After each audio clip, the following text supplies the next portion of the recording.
I'd like to call this meeting of the Urbana City Council to order. It's Monday, September 14th, 2020. Will the clerk please call the roll? Ms. Wu? Ms. Wu? Yes, here. Ms. Lout? Here. Ms. Hersey? Here. Mr. Brown? Here. Mr. Roberts? Here. Mr. Colebrook? Here. Mr. Miller? Here. Mayor Marlin? Here. Next up is approval of minutes from the meeting of August 12th, 2020, and this was the rescheduled meeting from the 10th. Is there a motion for approval? I'll move approval of the minutes. A second. Jared, seconded by Sharice. Are there any corrections? Will the clerk please call the roll? Ms. Wu? Yes. Ms. Lout? Yes. Ms. Hersey? Yes. Mr. Brown? Yes. Mr. Roberts? Yes. Mr. Colebrook? Yes. Mr. Miller? Yes. Motion passes.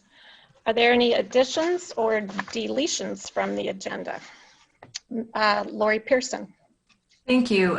Because the agreements are not quite ready yet, if you could please remove items 5 and 6, that's resolutions number 42R and 43R. We will do that. Thank you. Next item on the agenda is public input and presentations. Before we begin, I just wanted to just talk to the public for a minute, make a brief statement. I wanted to let you know that the city is moving forward with a number of the policy reforms, the examination of public safety and policing that you've been asking for over the past few months. We've listened to a great deal of input from you and have learned and are taking that into account as we move forward. And I just want to remind everybody that in order to get the work done that you want us to do and you expect us to do and that we want to do, is it has to be done in a public meeting to comply with Open Meetings Act. And that means that city council members can't discuss these items among themselves with more than 2 of them in a room. I can't discuss with 2 council members or anybody, anything like that. So all the work that we do as a council gets done here at the council meetings and at our committee meetings. And we need the time to do that because we have a huge, huge task ahead of us. Our top priority always is to get the business of the city done. And that includes addressing and making and working toward the changes that people want to see in our community. And we're excited about that. Some of the big issues on our plate going forward are looking at alternative responses to calls for service, and that includes the one door. We are going to be looking at the many recommendations from the Hillard-Hines report, as well as others in terms of our use of force policy, and that's another big area that people are very, very concerned about. We'll be bringing back the racial disparities in traffic stops and actually bringing recommendations that's going to make some changes once and for all. And I know there's a great deal of interest in police oversight and accountability and many other things, in addition to all the other types of responsibilities that the council has. And just tonight alone, we'll be following up on the Hillard-Hines report, and we're going to be having a discussion about the possibility of the city joining the Government Alliance on Race and Equity, or GARE. Not to be confused with DARE, which some people heard last week. It's GARE. DARE is long gone, for good reason. But I want to address specifically the issue of public participation, public input. And here's what we're going to do for tonight. People who want to comment on any of the action items that are listed on the agenda, and we have a packed agenda. You'll be invited to speak right after I finish here. If you have general comments to make on anything else, you will be able to speak after the business of the agenda is finished. I'm going to ask for allow 1 hour total of input tonight, and this is in order to let us get the business that we have to get done for this city. in order to give as many people as possible a chance to speak, we'll go with 3 minutes per speaker. You can also, anytime, of course, email comments to the City Council at citycouncil@urbanaillinois.us. And I'll be making some recommendations for actually changing city code in the future. The other thing I want to address is the tenor, the tone, and the nature of the comments. I want to ask, and I will insist, that comments be addressed to the issues and to the City Council as a whole. If you cannot direct comments toward individually elected officials, city staff, volunteer members of boards and commissions, or other citizens. It's just not appropriate. And if you engage in this behavior, particularly negative comments, I will mute and we'll move on, and you can finish your comments via email. We've had an increasing number of, an intensifying number of comments that are personal, they're really abusive, and they're very hurtful, and that contributes to an increasingly hostile environment in our meetings, to the point where people are telling me they are intimidated about joining a meeting, they're intimidated about making a comment because they're afraid that they will be attacked. And this is not the environment that we have encouraged at Urbana City Council, and it is not the environment that we can have continue. We need to be able to have respectful and open and discussions directed at the issues. And in this time when we are all just buried under the layers of dealing with the pandemic and the working toward racial and social justice and everything else that people are dealing with today, the fact that some people are piling on folks in a city council meeting just makes it all that harder. And I want to especially give a recognition to Urbana city staff who have just performed amazingly well during this pandemic. Some of them are working 2 jobs because we're holding some positions vacant. Everything we do here at the city is harder because of the pandemic. Everything takes longer. We've got people working remotely. We have bureaucratic hoops to jump through. We are constantly being barraged with changes at the last minute that we have to respond to, and people are working incredibly hard, as I know people in the community are as well. We're all exhausted. This is an exhausting experience, and I'm asking your cooperation in not making it worse. So keep your comments directed toward the issues, keep them to 3 minutes tonight. We'll have a total of 1 hour, and we will get to the business of this meeting. Okay. We will move to public input, and this is for agenda items that are action items, or items on our agenda that are action items. So that would be through item 11 on the agenda. And first up will be Superintendent Jennifer Ivory Tatum.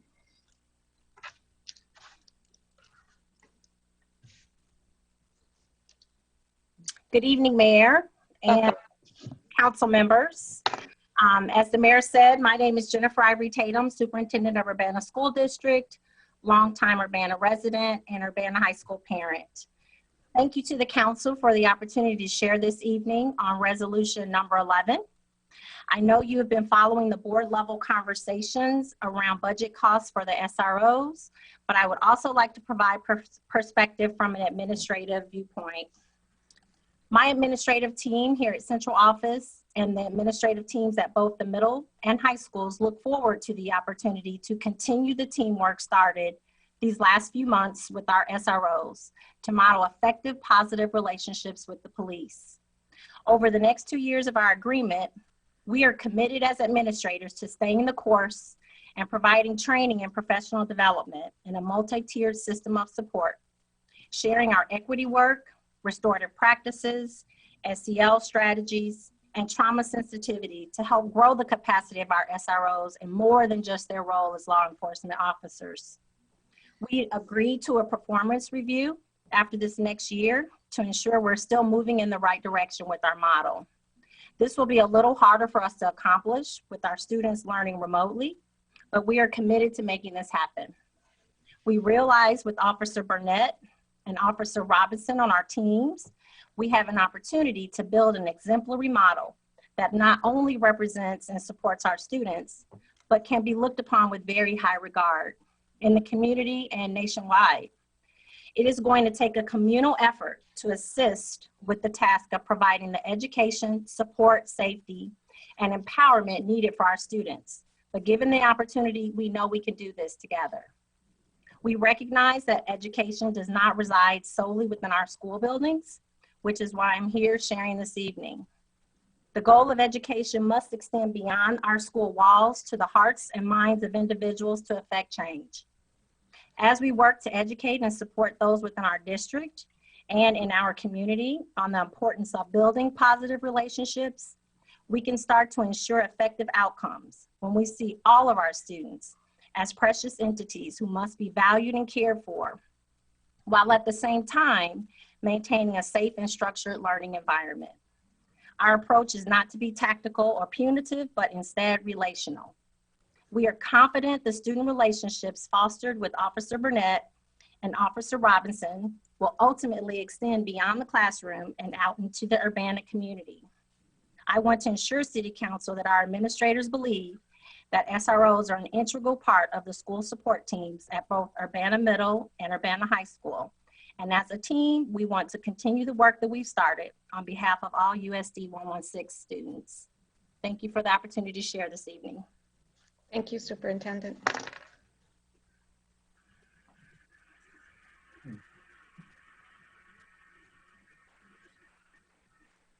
Next up is Sarah Nixon.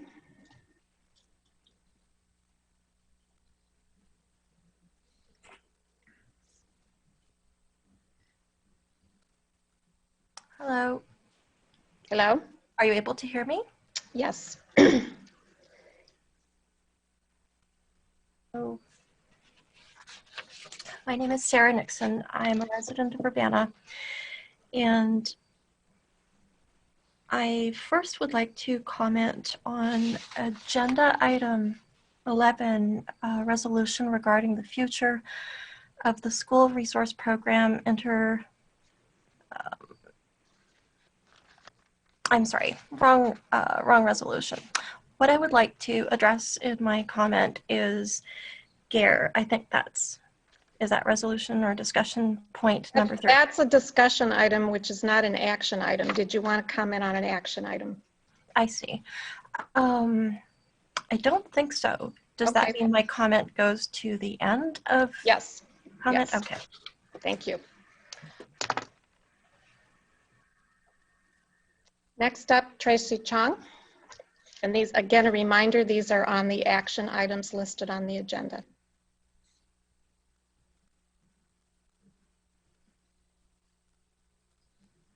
Can you hear me? Yes. Okay, let me start with a question, hang on, to Mayor Marlin and City Council members. Does the City of Urbana believe in the 10 shared principles? The city adopted the NAACP 10 shared principles in response to public outcry after the beating of Aaliyah Lewis by Urbana Police Department officers. Principle number 2 says that all persons should be treated with dignity and respect. From the findings and presentation by Hillard Hines last week, it didn't seem like much thought was given to the dignity and respect of Aaliyah Lewis. Ms. Chong, your comments need to be directed toward action items on the agenda. It is, just wait for it. Instead, the focus was once again whether the officers acted according to policy and on the well-being of the officers involved. Principle number 10 addresses the importance of de-escalation. Till today, we have Mike Schlosser, the person who trains our police officers, denying that there's a problem with officers not practicing de-escalation techniques. The city has invited Mr. Schlosser back to train the CPRB members, even though this issue was pointed out. If we can't even admit the problem, how can it be fixed? Are the SRO officers who are going to be in schools also trained by Mr. Schlosser? Are these officers also trained in de-escalation techniques? Are they actually going to practice these de-escalation techniques? Several principals address racial discrimination and racial tension, but none of these issues were even brought up in the Hillett-Hines review. Why has the city not addressed the issue of the disproportionate number of African-American children arrested by UPD? How does this play into account with all the SROs in schools? Is this issue going to be addressed? Principle number 4 stressed on the 4 pillars of procedural justice: fairness, voice, transparency, and impartiality. The city of Urbana is working in the opposite of transparency since the adoption of these principles. Charging excessive FOIA fees, creating hurdles for civilians to obtain public documents, even using means that the Illinois Public Access Counselor have found illegal. This is the opposite of transparency. The Hillett-Hines review is also the opposite of transparency. Mayor Marlin contracted with a firm without going through a democratic voting process. Most of the related documents from the Hillett-Hines review are still kept from the public, and correct me if I'm wrong, City Council members. Who are the special people who have access to these documents? I think we're off topic, Mayor. Anything else on the SROs? That seems to be your link to this. My point is if there's no transparency, which if you didn't let me even get through it, the same issue applies to the SROs. So far, the discussion has just been public complaining, bringing up issues about the SROs, but I don't see any transparency in the process. And you are not allowing me to complete talking about transparency. So am I going to get to complete it later in the day? No, you have 30 seconds left. I'm going to say that even elected representatives have expressed frustration that you, Mayor Marlin, and city staff have finalized issues before even getting to the voting process. Please keep your comments directed toward the issues.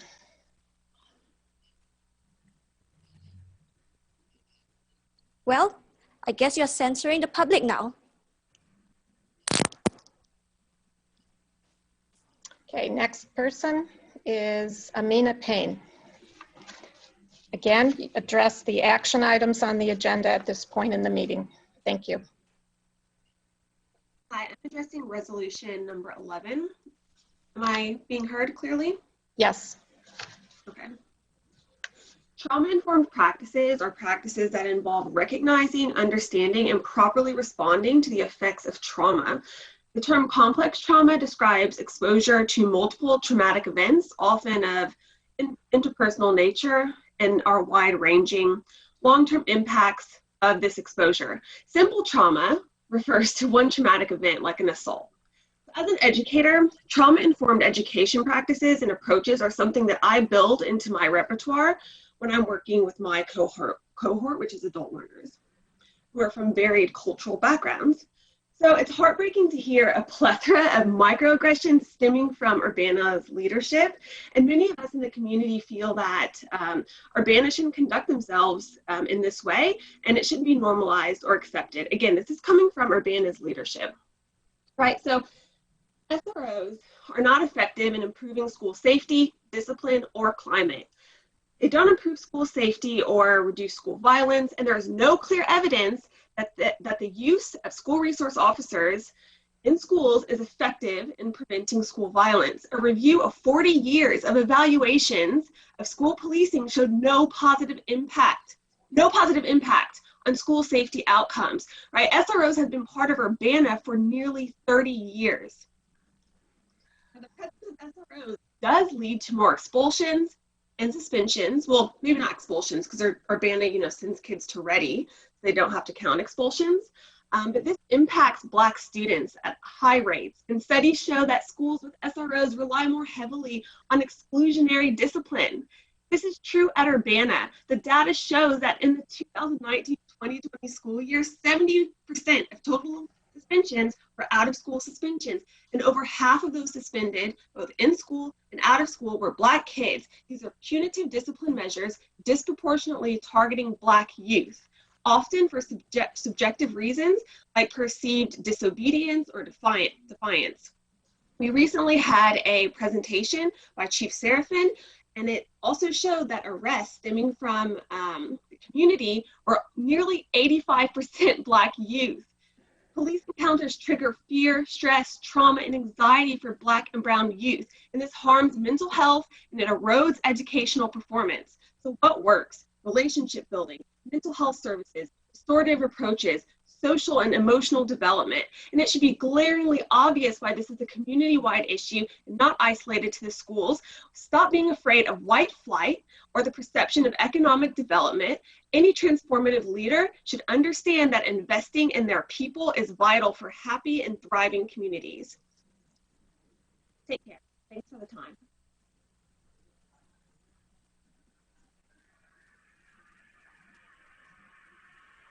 Diane, can I just ask a quick question? Yes. Are people going to be able to speak at both? Because if they're not, we should probably let them know if they can speak at both. No, you get to speak once during a meeting. That has always been the case at Urbana City Council meetings. Benjamin Stone.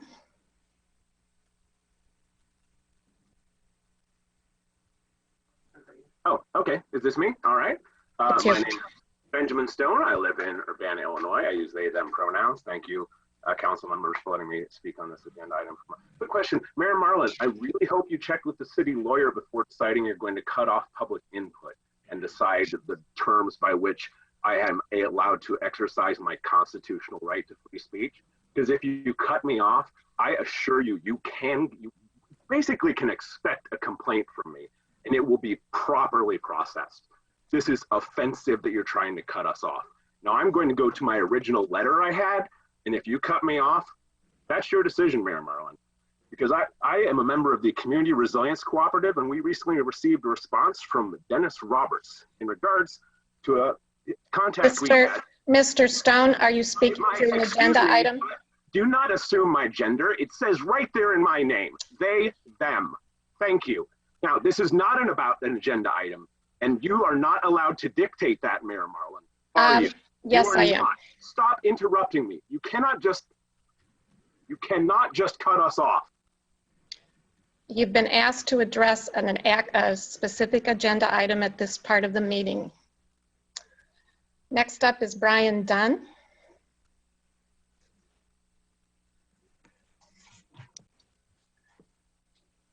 Hello, my name is Brian Dunn. I live in Champaign.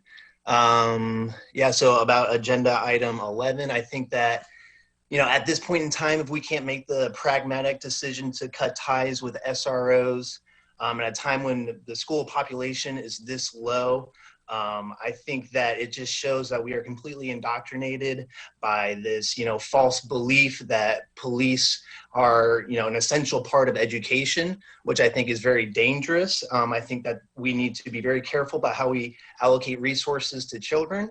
And I think we need to think about what our priorities are and what our investments are. So if we continue to invest in SROs, and we understand adverse childhood experiences, and we understand, the discriminatory nature of Urbana police, and we understand, that students of color, they already face so many hurdles, and that this is just another one for them. It's just completely antithetical to the entire concept of Black Lives Matter, and it's just lousy policy, lousy city management, lousy decision making. And I think it's disgusting the way that you're censoring people at this time. I think that you should be invigorated and by how much participation you're receiving, whether or not you agree with it, whether or not you agree with the tone. I think the fact that people are coming and they are showing up and they're speaking out about local government is a beautiful thing, and it's trash that you're trying. Thank you. Thank you, Mr. Dunn. Next up is Christopher Hansen.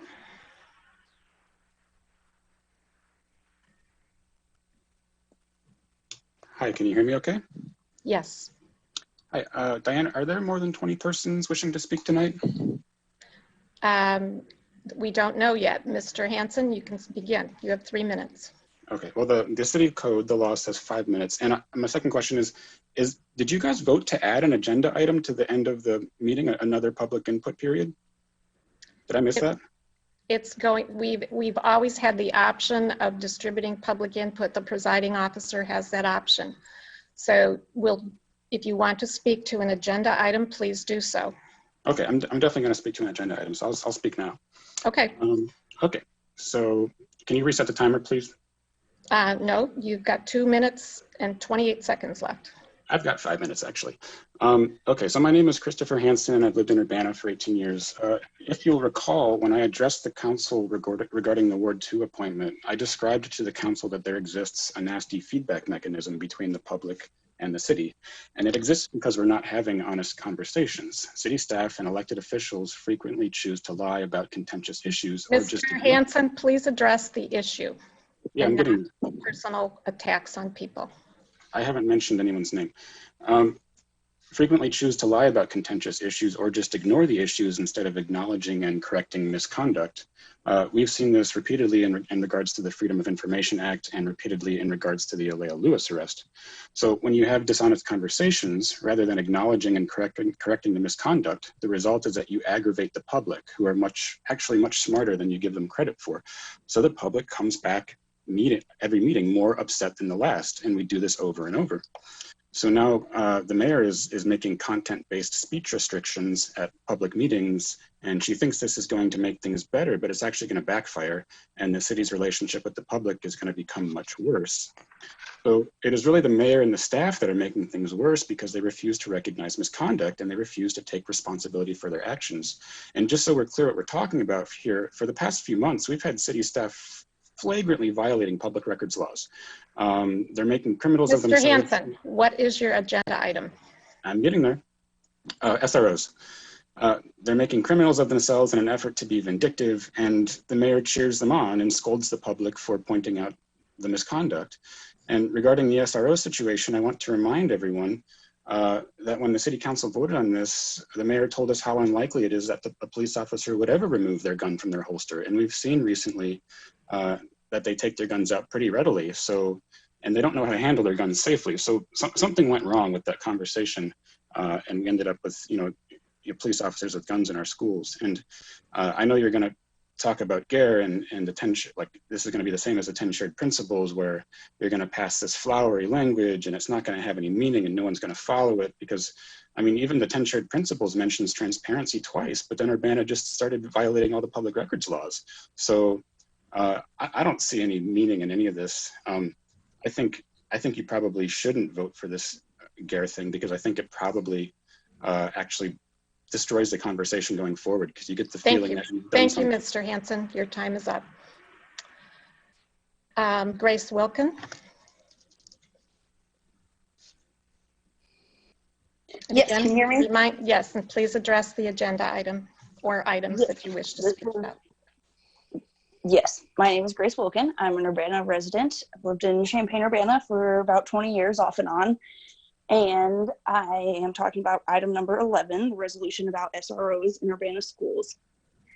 And I would like for us to be able to look at the data and the research and the great public input that people have put in, that the SROs have not shown to be effective, and that it leads to increased childhood arrest, particularly of our Black students in Urbana schools. We already have that data.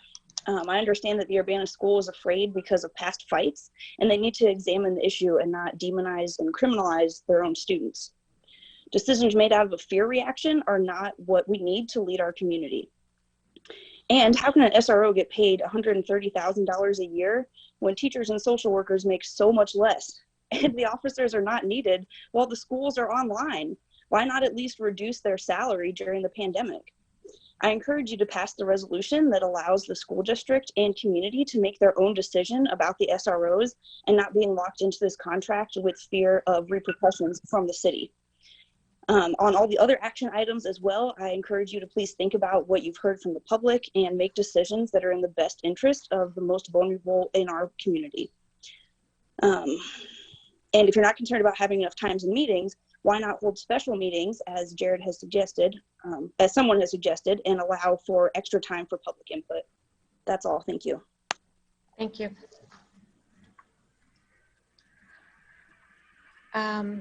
Julie Watkins.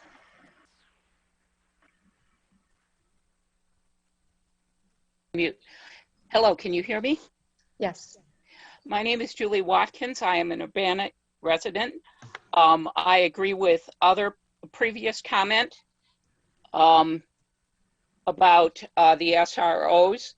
When the schools are already having budget problems, paying money to patrol empty schools is saying a pointless police job is more important than resources for student learning. Many people have shown how SROs harm learning instead of help, and I urge you all to vote no on SROs. Thank you. Thank you.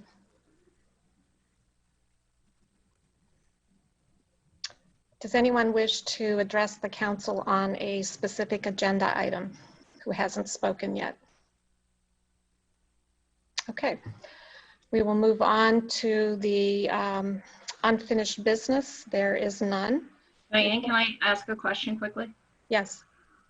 We've received a number of emails that are related to the agenda items. I don't know if we want to read off the names and generally what they're talking about. I was going to do that toward the end. I haven't seen all of them, but we'll do that at the end of the meeting. And again, the emails will be incorporated into the meeting record. I just think that there's a number on SROs. Do you have the list of them with you? I don't have the list. I have the email open. Okay. Would you read their names? Sure. I can try and go through this. I have a quick question before.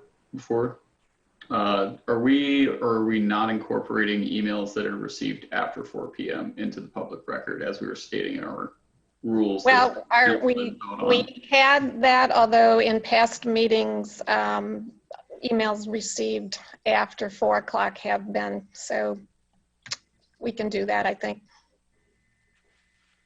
Okay, so I should only read the names of people who sent emails at 7 or earlier, is that correct? 7 or earlier, yeah. Okay, so we have someone named Cord Schroeder. Let's see here, long email. Julie and David Gruff, Armini Johnson, Ezra Kolskan, Bruce Rumini, Tamara Bejima, Shad Barker, John Miner, Cheryl Van Ness, Ashley Orton, Marcus Johnson, Julie Erlinger, Pilar Fisher, Linda Miner, David Bales, Teresa Sweeney, Mary Bunyard, Sherry Langorf, and I think those are all the ones who are in favor of deleting section A on the 11th agenda item. We also have, sorry, I'm just going through these here.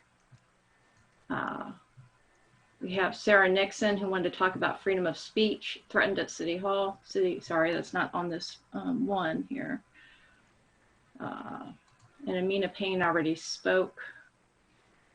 Please correct me if I missed anybody here that emailed before 7 p.m. Christina Janik. Christina Janik is in favor of passing the resolution. Megan Miracle also. Anne Marie Esposito. Yes. Thank you. And John Hayes. Yes, and John Hayes, thank you. Okay, thank you. Moving on to reports of standing committees. Yes, ma'am. The committee of the whole met last Tuesday, September 8th. On behalf of the committee, I move for approval of ordinance number 2020-09-044, an ordinance ratifying extension of emergency order 2003-2 temporarily suspending the issuance of special event permits. Is there a second? I'll second it. Moved by Bill Colebrook, seconded by Julie Lout. Any discussion? Dennis? Oh, I'm wondering if we got an email from Kurt Borman with a correction on one of the lines in these ordinances. Yes, we do. On both of the emergency order ordinances, there's just some standard language that was left off. So after the text that states passed by the City Council, we will add the language to this ordinance before I sign it. And this ordinance shall be in full force and effect from and after its passage. This ordinance is hereby passed by the affirmative vote, the ayes and nays being called of a majority of the members of the Council of the City of Urbana, Illinois, at a meeting of said council. So that language will be added to both. So it's as amended. As amended, yeah. Any other questions or comments? Okay, will the clerk please call the roll? Ms. Wu, Yes. Ms. Lout, Yes. Ms. Hersey, Yes. Mr. Brown, Yes. Mr. Roberts, Yes. Mr. Colebrook, Yes. Mr. Miller. Yes. That motion passes. Next up is ordinance number 2020-09-045, an ordinance ratifying emergency order 2010, which is temporary ban of on-premises consumption of food and beverage within the specific bounded area. So ma'am, on behalf of the committee, I move for approval. I'll second. I'm sorry, I read your ordinance there. So You did my work for me, thank you. moved by Bill Colebrook, seconded by, who was that? Mary Alice. Alice. Okay. Any discussion? And again, as amended. Yes, as amended. Mary Alice. I was just wondering if we had heard back from the restaurants and bars as this impacts, if we have any feedback from them? Yes, and it's at least one is reporting negative feedback, and they're not sure they will be reopening again. And I don't. And another was fearful of the same thing. This is set to expire 5 o'clock on Wednesday. We haven't yet heard from the university what the numbers look like this week. And, we'll have to make a decision in the next day, basically, if this is going to be extended, but it's having a really, it's extremely hard impact on our businesses, not only on Urbana side of things, but Champaign restaurants in the Campustown area have been closed indoor dining for 3 weeks. So it's a tremendously negative impact. So we're hoping that the numbers trend in the right direction, and that personally, I hope this order ends on Wednesday. So we'll keep you posted. Well, so far the numbers have been trending downwards. I'm not sure what is. It's below 0.5 the positivity rate for the past couple of days, so that's encouraging. Yeah, I appreciate really the cooperation of the students in doing this. So, any other comments? Will the clerk please call the roll? Ms. Wu? Yes. Ms. Lout? Yes. Ms. Hersey? Yes. Mr. Brown? Yes. Mr. Roberts? Yes. Mr. Colebrook? Yes. Mr. Miller? Yes. That motion passes. Thank you, Mr. Colebrook. Are there reports from special committees? Seeing none. Reports of officers.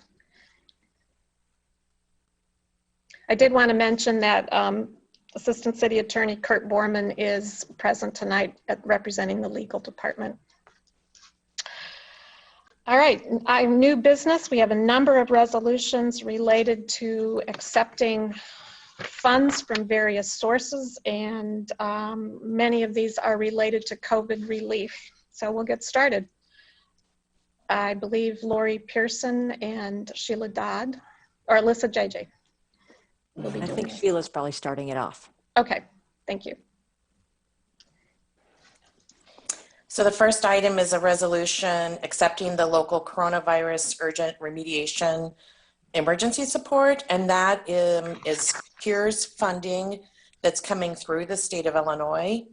Urbana has been allocated $1.7 million through a formula looking at number of cases, potential impact.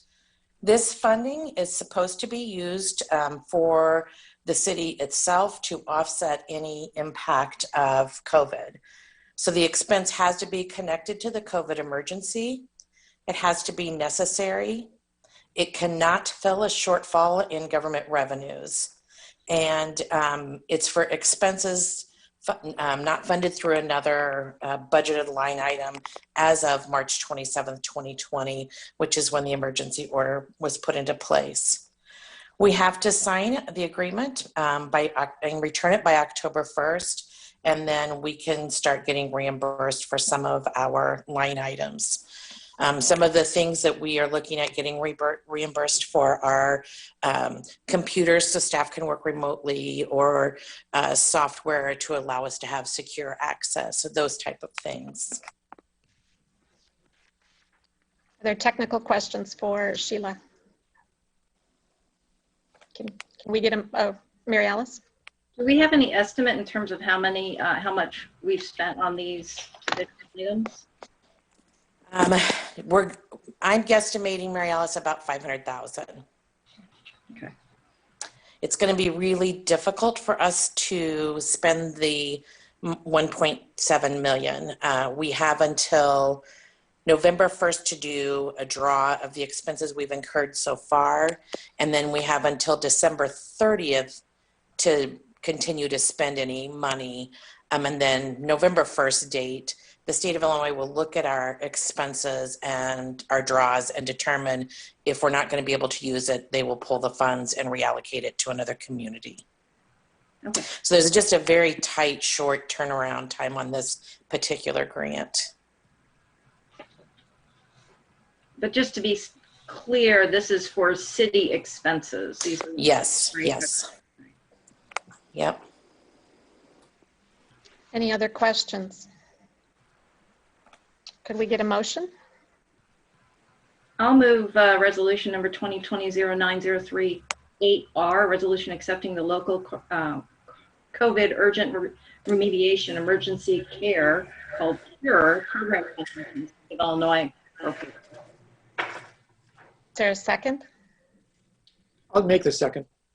Moved by Mary Alice, seconded by Dennis. Further discussion? Will the clerk, Bill? So would it cover expenses that like to help provide outdoor space for restaurants or things like that?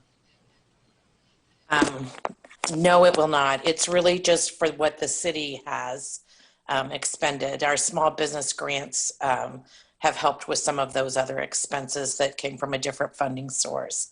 But this really is only for city expenses. So like we'll be doing posters that talk about, reopening or that type of thing. That can be because the city's actually paying for it, but the other things we cannot, unfortunately. It's like in the past when we did the Urbanas to provide basically public space for restaurants to use. I know we weren't able to do that this year because apparently the equipment for the platforms had kind of worn out. Right. If we did something like that, could we get reimbursed for it? All I can say is we can try.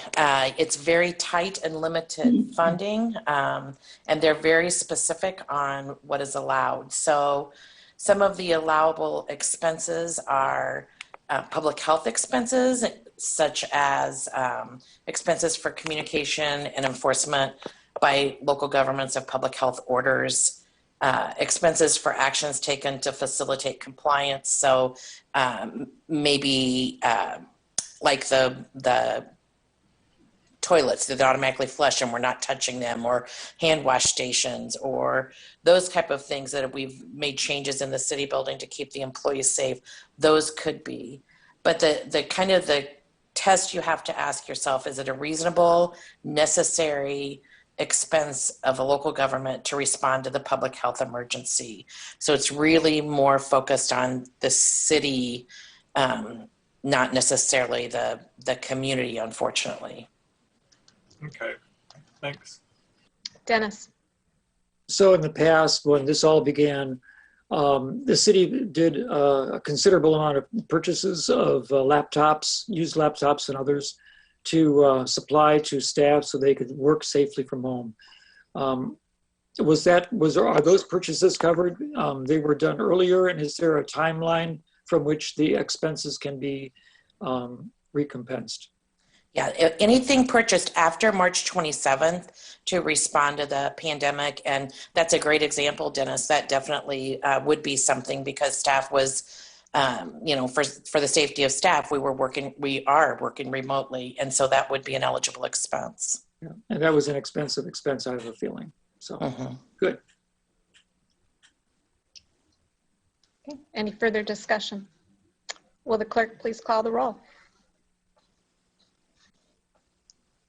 Ms. Wu, Yes. Ms. Lout, Yes. Ms. Hersey, Yes. Mr. Brown, Yes. Mr. Roberts, Yes. Mr. Colebrook, Yes. Mr. Miller. Yes. That motion passes. And I would just like to highlight the work of Sheila and Alyssa in administering these grants and navigating these grants. It's just an enormous amount of work, and they've done a really wonderful job of making these funds available to the public as well as to the city. Next up is Resolution 2020-09-039R, which is a resolution approving and authorizing the execution of the Urbana Home Consortium subrecipient agreement with the Champaign County Regional Plan Commission, TBRA. The Urbana Home Consortium is composed of Champaign, Urbana, and the county. We receive an allocation of funding that we can look at the community and determine the best use. We have some funds from prior year programs that weren't spent, and in light of COVID and the need for rental assistance, we reallocated, or we're recommending reallocating those funds to a tenant-based rental assistance program administered by Champaign County Regional Plan Commission.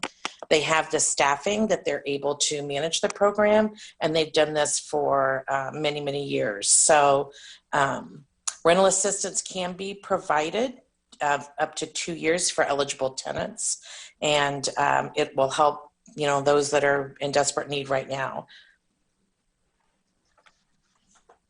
Any technical questions for Sheila? Mary Alice.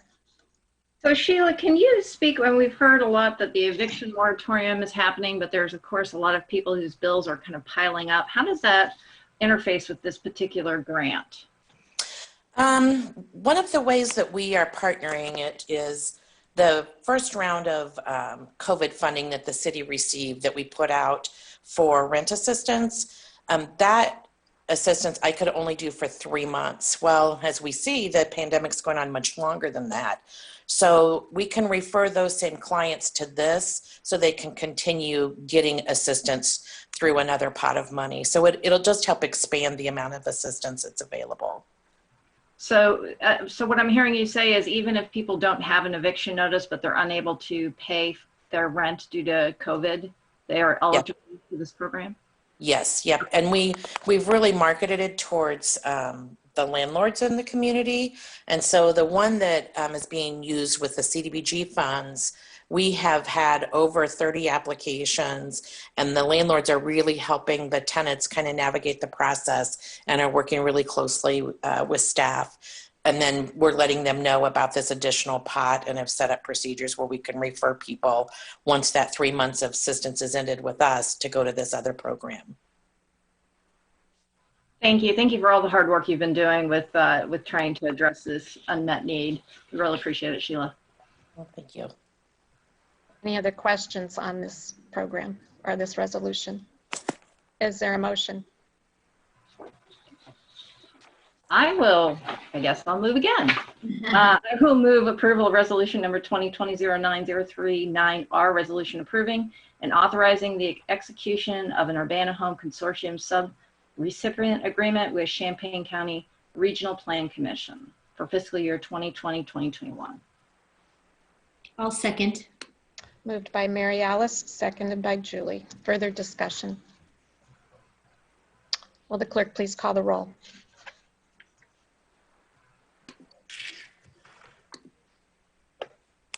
Ms. Wu, Yes. Ms. Lout, Yes. Ms. Hersey, Yes. Mr. Brown, Yes. Mr. Roberts, Yes. Mr. Colebrook, Yes. Mr. Miller. Yes. That motion passes. Next up is resolution number 2020-09-04R, a resolution accepting a census implementation grant from Champaign-Urbana Public Health District. This grant is an extension of the grant that was awarded to the city in February. That particular grant was for about $59,000 and ended June 30th. With the new fiscal year starting, Public Health awarded an additional $20,000 to the city to reimburse us for expenses in trying to get the word out about the census. We've done some major mailings.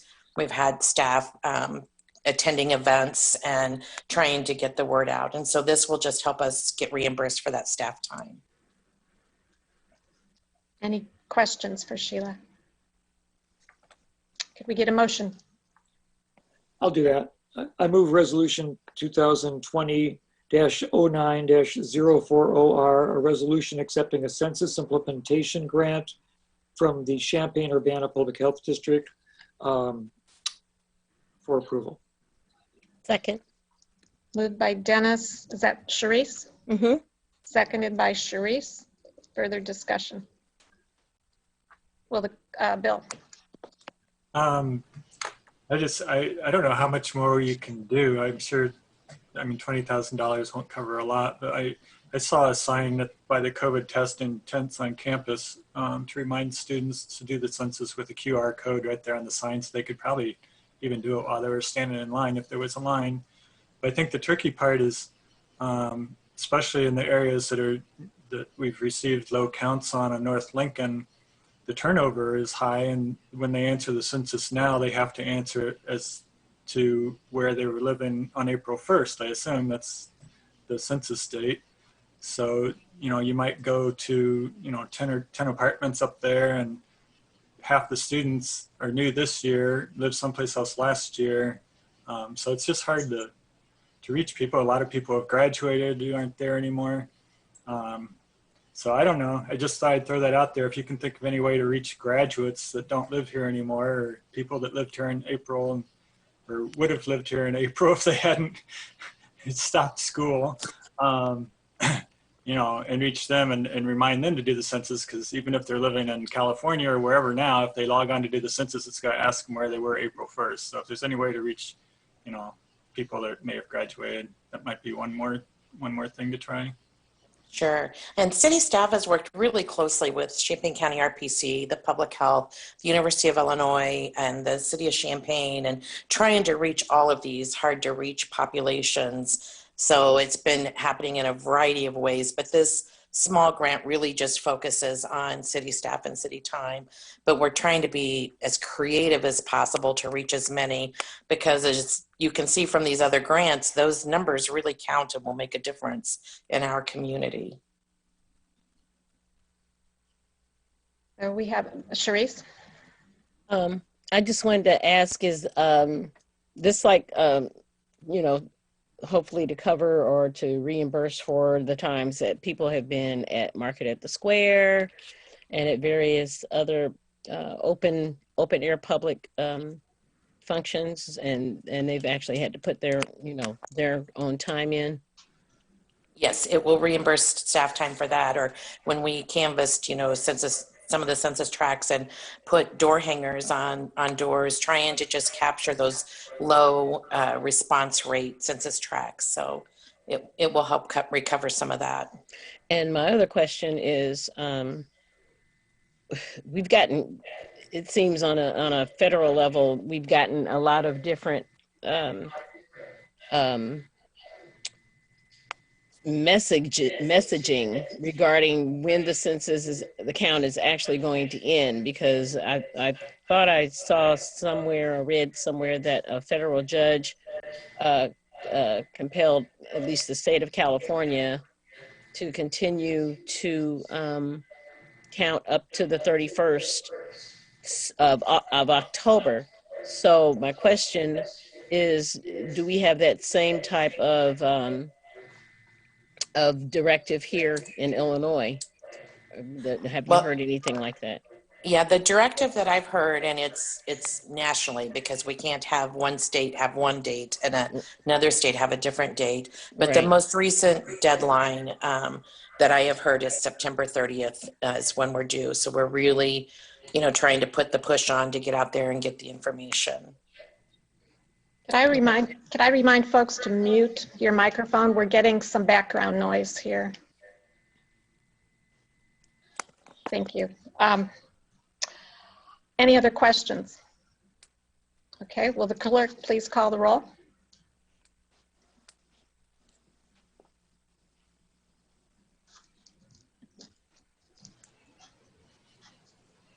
Ms. Wu, Yes. Ms. Lout, Yes. Ms. Hersey, Definitely. Mr. Brown, Yes. Mr. Roberts, Yes. Mr. Colebrook, Yes. Mr. Miller. Yes. That motion passes. And I would like to give a shout out to our Deputy City Clerk, Wendy Hundley, to our Communications Coordinator, Bridget Broyhan, to the Community Development staff, and also the City Council members who've helped get the message out about the census. This has just been a perfect storm of challenges with the pandemic. It could not have come at a worse time. So college communities are particularly hard hit because of all the factors that you noted, and we'll have to figure out how to compensate for that as we go forward. But the deadline is September 30th, so we're coming up on that fast. Resolution number 2020-09-041R, which is resolution of the City of Urbana, Champaign County, authorizing the execution of a cooperation agreement between the city and the town of Normal in McLean County, Illinois, and authorizing Normal to exercise the powers of the City of Urbana in connection with an MCC program and loan finance program. It's community development. The MCC program is being funded through Bond Cap, which Council approved this program in May. Bond Cap is allocated by the state of Illinois, so it doesn't come from general funds or grants, but based on your population, you're giving a set dollar amount per person, and you can use that to fund needs in the community. We have funded the Illinois Housing Development Authority, or given them authorization to utilize our bond cap for affordable housing projects. And we've also seeded our bond cap to this mortgage credit certificate program. And we've done both of those programs for several years with a great deal of success, I believe. This year, the group that has normally handled the MCC program has reached out to the town of Normal, and they're going to do it regionally for the state of Illinois. And the town of Normal has asked that we sign this intergovernmental agreement to allow them to administer this program. And just a quick, there was a typo on the cover page of the agreement. It is between the town of Normal and the city of Urbana, not the city of Urban. So thanks to legal for finding that error.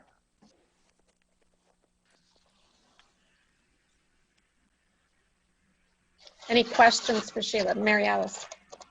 Sheila, do we have any sense how many people were helped by this program last year? I know we've asked this during the time where we've approved those bonds. Right, right. And I did follow up with them after Jared questioned it this past year. And David Roush, who is the manager of the program, said that he thought there was between 12 and 15 people that received the certificate. Out of Urbana specifically? Yes. Thank you. Any other questions? Can we get a motion to get this on the floor? I'll do that again. I move a resolution number 2020-09-041R. It's a resolution of the City of Urbana, Champaign County, Illinois, authorizing the execution of an intergovernmental cooperative agreement between the City of the Town of Normal, McLean County, Illinois, Normal, and authorizing Normal to exercise the powers of the City of Urbana, Champaign County, Illinois, in connection with the MCC program and a loan finance program for approval. Okay, is there a second? I'll second it. Bill Brown? Okay. Further discussion? Sharice? I just wanted some clarification as to why normal. I think that's basically the only question I really have. Why are we giving them our powers? Why them?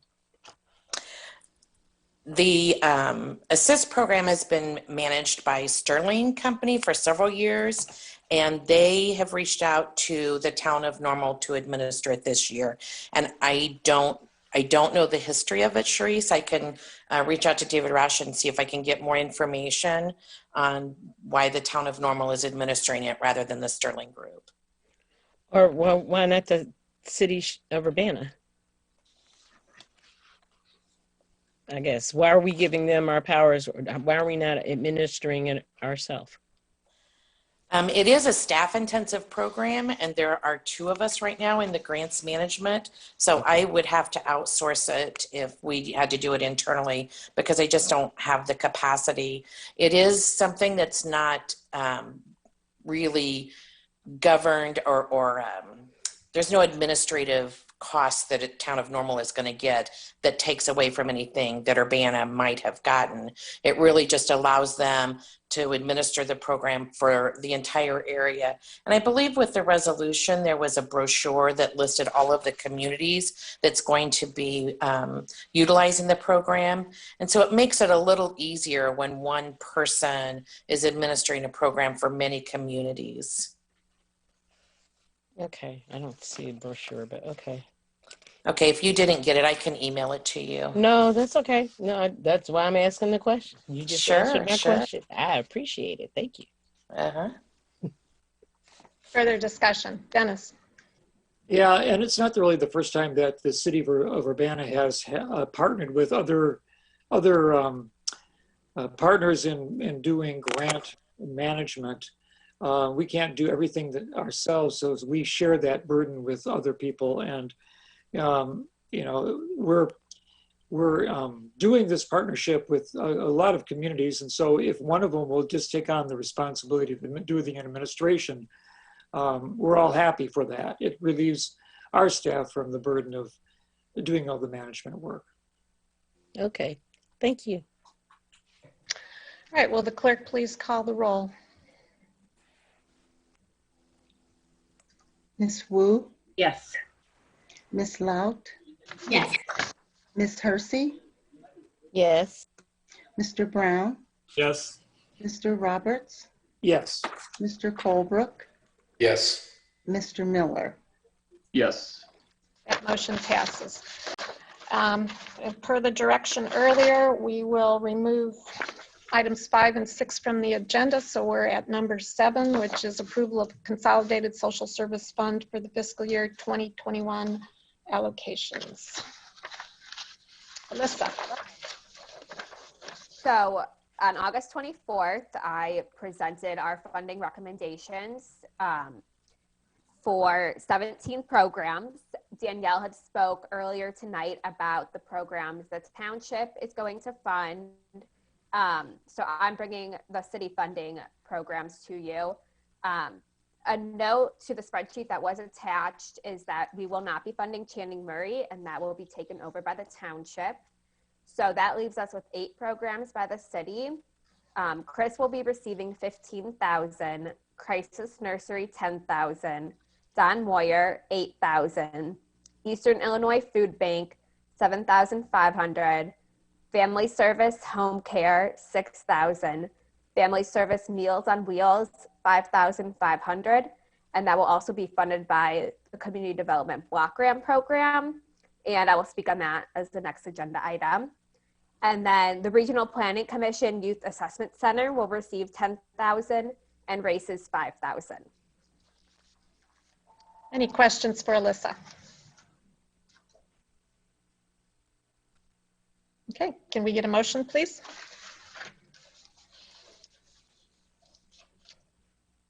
I move to approve the Consolidated Social Service Fund for fiscal year 2021 allocations.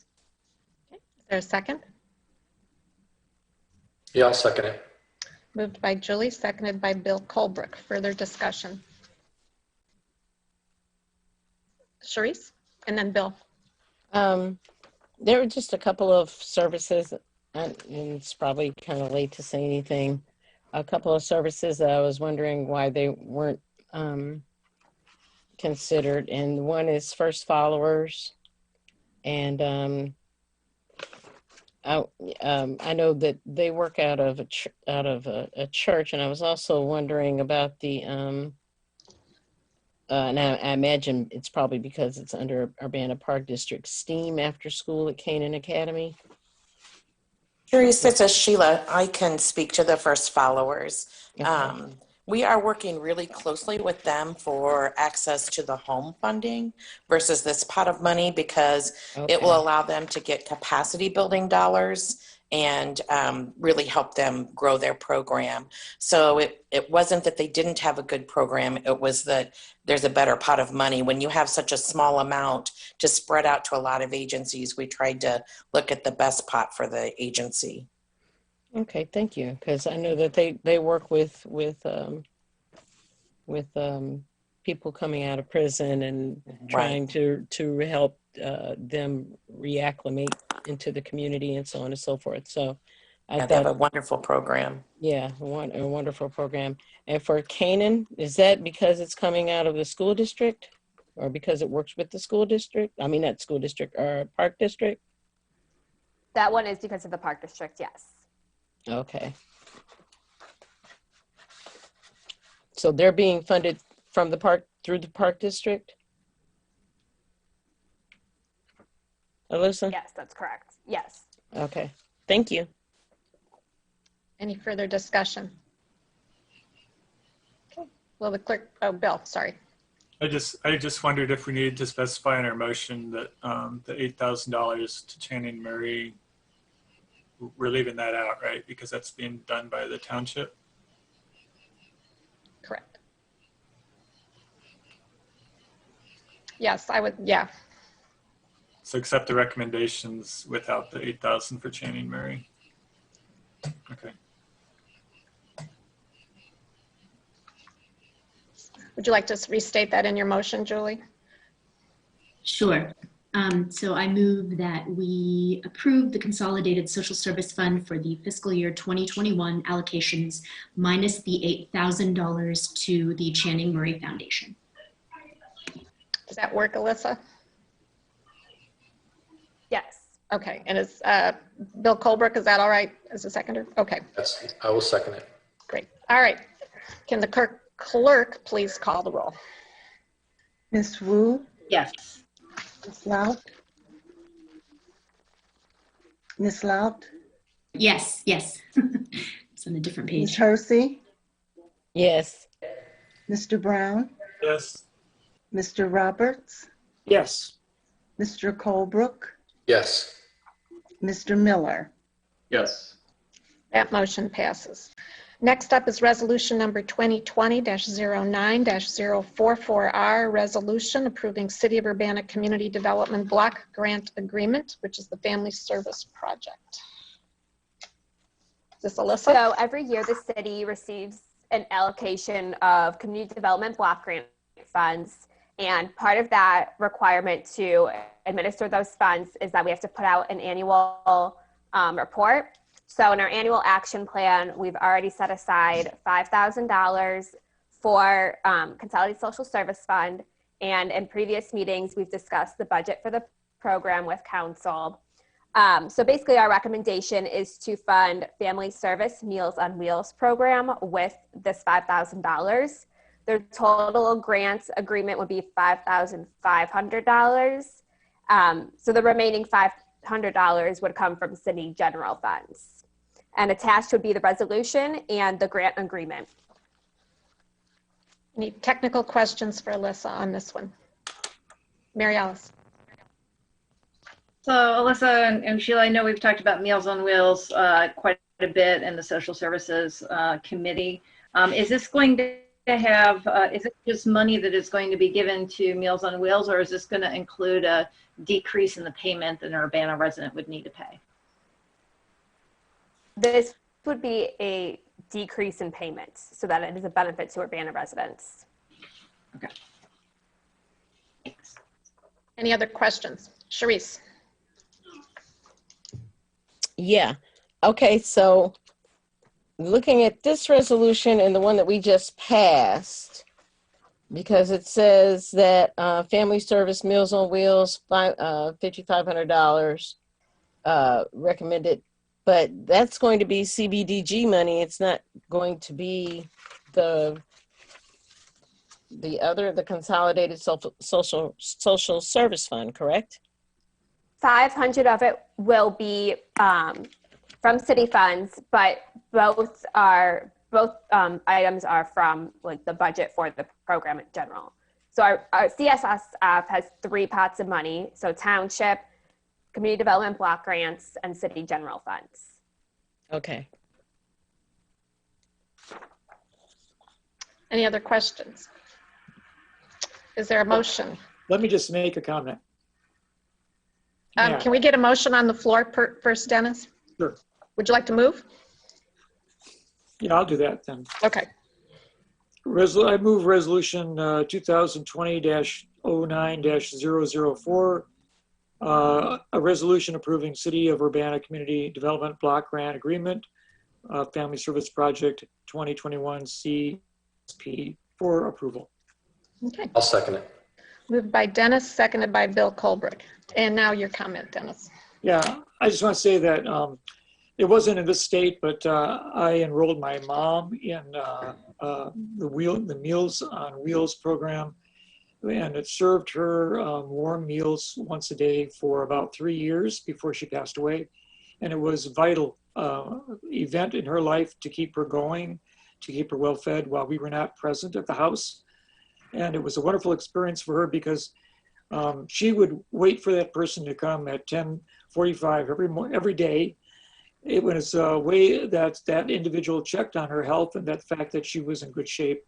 So it had multiple good benefits besides serving the elderly community. I'm a great fan. And during COVID, it may be, especially if people are isolated at home, it may be the only contact they have with someone else sometimes. Yeah, it's very important for people that are elderly to have a decent meal. And Yeah. this assures that this can happen. It's a great program. Okay, any other discussion? Will the clerk please call the roll? Ms. Wu, Yes. Ms. Lout, Yes. Ms. Hersey, Yes. Mr. Brown, Yes. Mr. Roberts, Yes. Mr. Colebrook, Yes. Mr. Miller. Yes. That motion passes. Next item is ordinance 2020-09-046, which is an ordinance revising the annual budget ordinance, budget amendment number 2. This allows us to actually implement the acceptance of all these different grants. Elizabeth Hannon will speak to this.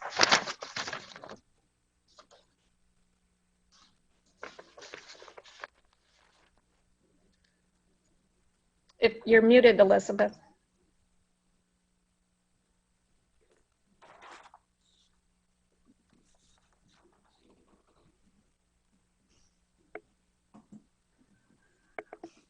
I think Sheila could cover this Okay. if we can't get Elizabeth. Sheila, you comfortable with that? No, I apologize. I had thought Sheila was covering this, so. Yeah, I Let's certainly let her do it. can. Okay. This follows up on all of the previous applications. So in order to accept the money, we have to amend the budget. So this will allow us to accept and enter into the budget the census grant. We do need to make a change since we are pulling off the emergency solutions grant. We need to take that section out of this budget ordinance and bring it forward whenever we bring the new agreements forward. But this will allow us to accept the census grant and the others that we mentioned previously. So just to clarify, Sheila, we need to pull out under Community Development Grant Fund, under Revenues, item 33150533, which is the Emergency Solutions Grant. The 41340, yes, Emergency Okay. Solutions Grant, yes. And then under, there's, go ahead. And under expenditures, it's 3315, let's see, 52,800 and 59,330. Yes, for the Emergency Solutions Grant. Okay. Is there anything else we need to pull out of there? No. Okay. Questions on this one? Can we get a motion, please?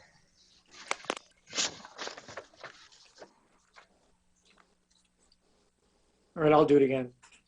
I move ordinance number 2020-09-046, an ordinance revising the annual budget ordinance with the budget amendment number 2 omnibus with the omission of the funding for revenues and income referring to the Emergency Solutions Grant, which has been removed from this docket today for approval. Thank you. Is there a second? A second. Further discussion? Will the clerk please call the roll? Ms. Wu? Yes. Ms. Laut? Yes. Ms. Hersey? Yes. Mr. Brown? Yes. Mr. Roberts? Yes. Mr. Colebrook? Yes. Mr. Miller? Yes. That motion passes.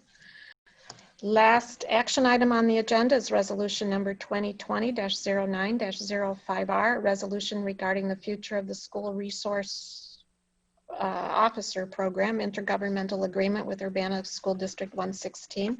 And this was brought by council members Laut and Miller. So would you like to speak to this?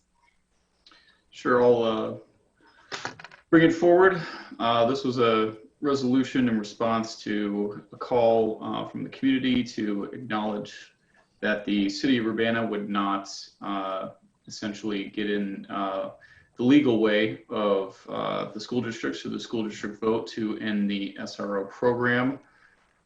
There's not a whole lot more to it than that. I know and understand that there's probably an amendment that's going to be made to this. And I don't know if anybody wants to ask any questions about what's in the original form. I think really the biggest difference from what I understand from the form that we've proposed and the form that the amendment that I'm sure is going to be offered is that we get rid of under the now therefore in section 1, the letter of A, where it says the city deems the agreement to expire at the end of the then current quarter.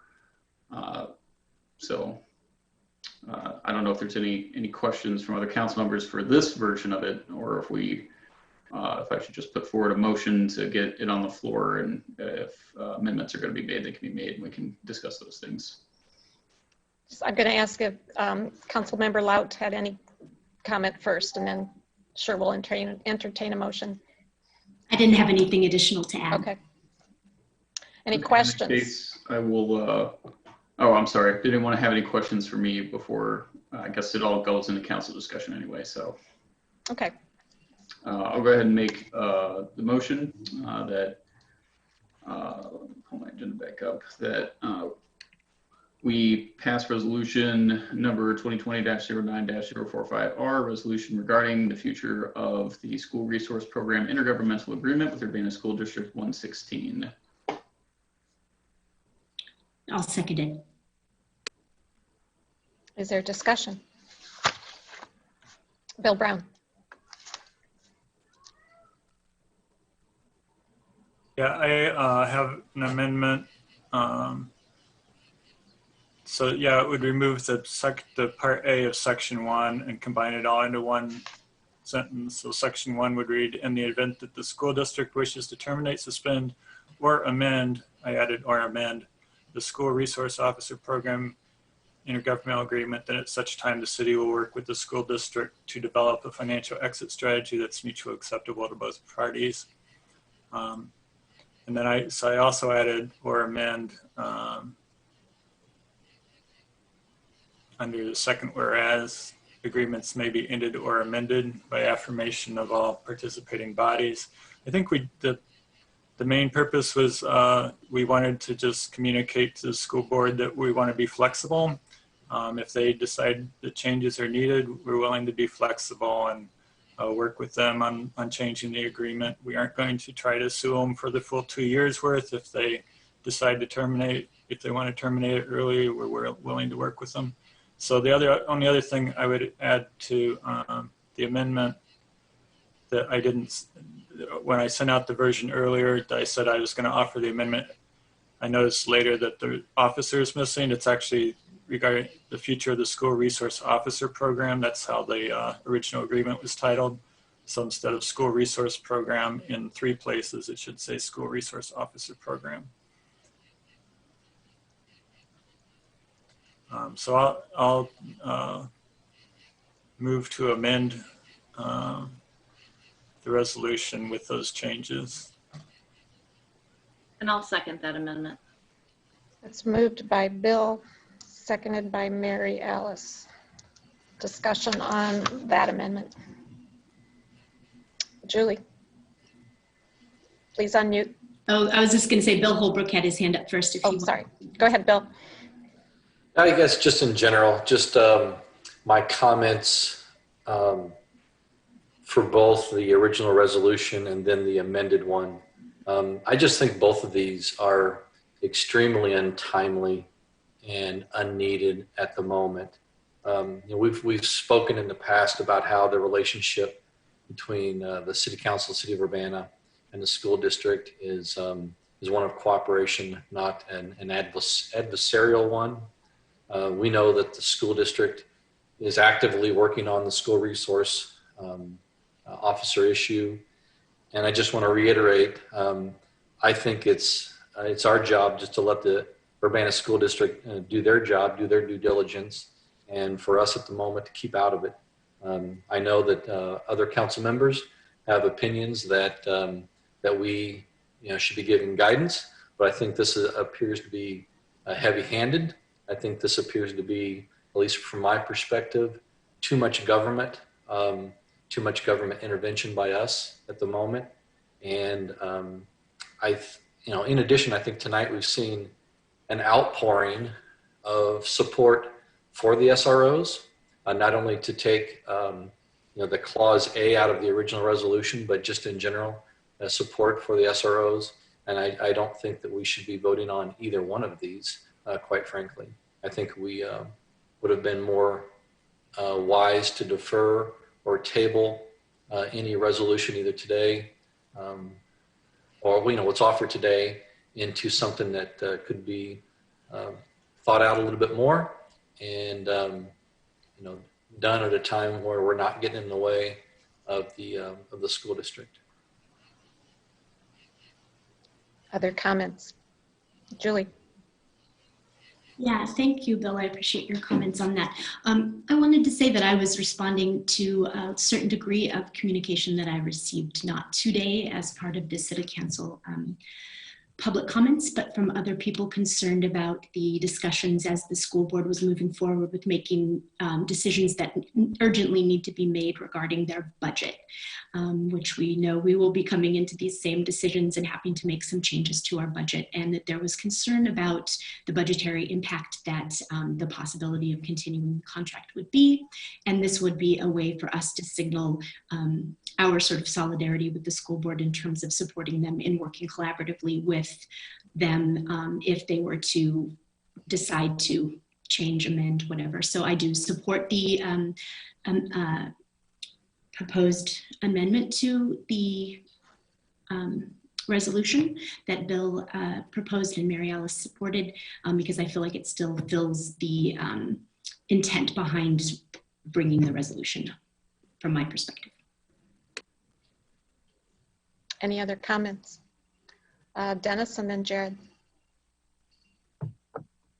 Well, okay, so I've heard from a couple people also who suggested that the school board's going to be making budgetary decisions at a meeting tomorrow night, and that perhaps we should just allow them to due process their own business. We've already had conversation, the mayor has already had a conversation with the school board, and Mayor, can you tell me, was it the school board's superintendent or was it the full board that you talked to earlier this week? City staff and I had a meeting with the superintendent and her staff last Thursday, and we discussed the budgetary challenges that both the city and the district are facing. You know, the city acknowledged the challenges that the district is facing right now. We both, you know, emphasized how we've had a long and productive working relationship and expect that to continue. We started exploring options that would help relieve the financial burden of paying for these officers right now while students aren't in schools. And we committed to exploring options and working in a way, you know, working our way through this. So we haven't decided anything yet, but I assured Superintendent Ivory Tatum that the city, as always, is going to be a collaborative partner in this approach, and we'll get things figured out. We're all in the same boat here, and the school district and city have had a long relationship working together. We have many other intergovernmental agreements, and you know, some in place right now. So I think we can get this thing worked out. And we're facing, you know, no one anticipated COVID-19 when these agreements were signed. So like everything else, you know, we're looking at uncharted waters, but we'll work our way through it. So one thing one could do right now would be to just wait a little bit before we actually take up this resolution to vote on it. You know, we could bring this back next week to pass it if we wanted to, which perhaps would then be kind of a thoughtful thing to do to allow the decision to be made by the school board within the school board conversation meeting during their meeting tomorrow night. I don't know if they're going to resolve it or not tomorrow night, but it is apparently a budget meeting, so they're going to be talking about their intent to either fund or unfund these officers. The mayor, when I talked to you earlier today, you were correcting me on my thought.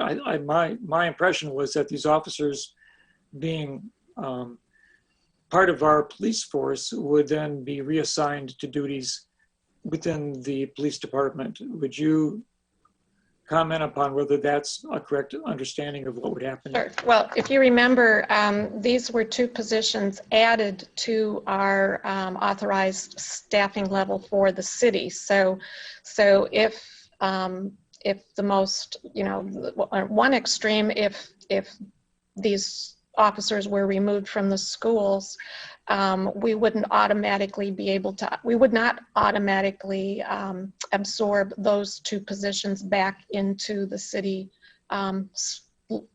roster of sworn officers, because it would put us two above. So there's consequences. Because their salaries were being not paid by us, but by right. Yeah, these were two positions added to fulfill the terms of the contract. And these were added at whose request? The school districts. The school district. Yeah. Chief Seraphin is on. He might be able to speak to more detail, but basically it's not just a simple matter of, oh, we'll slide them back into the city's staff for a while and then they can come back. That's not how it would work.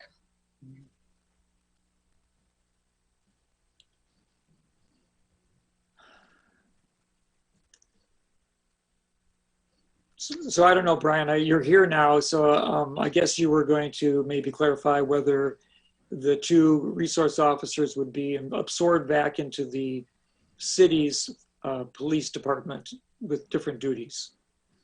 So the mayor was correct. As far as funding, we don't have the funding to support these two extra officers, at least for any sort of long period of time. So no, these were added at the request of the joint effort of the school and the department and the city, if you will, moving forward last fall. So we would have to look at some arrangements, and whether that is how we would exactly be able to do that, I guess depends on the time, it depends on the relationship, the negotiations as we try to sort through some of those issues. So it's not quite as simple as just we take them back and pay for their salaries. No.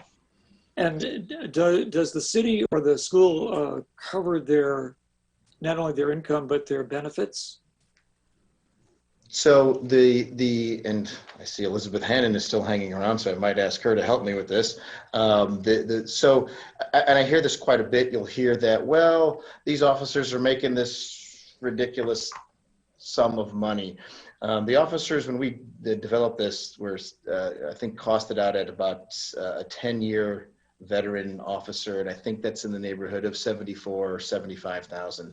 The remaining costs, Elizabeth will speak to momentarily. In addition, that's how we also prorated then replacement of equipment, whether that's cars, computers for the squad cars, cameras for the squad cars, all of those things we had then prorated out. So the cost isn't simply half of an SRO for their salary. I don't know if you want to add on to that, Elizabeth.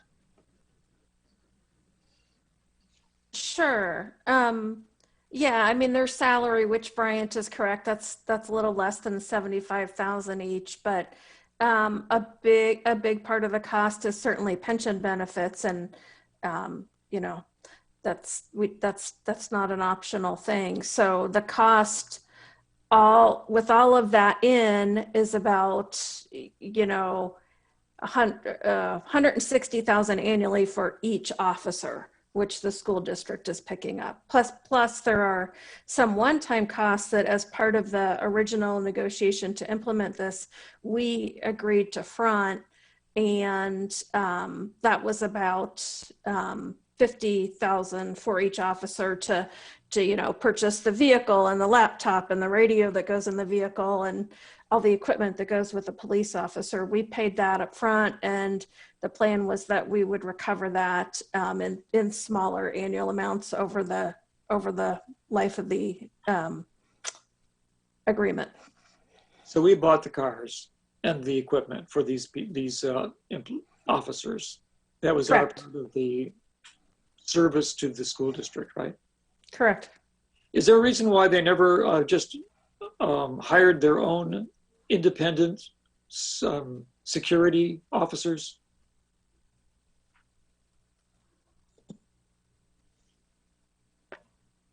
I think, and that's probably a question the superintendent could answer, a little bit better than I could.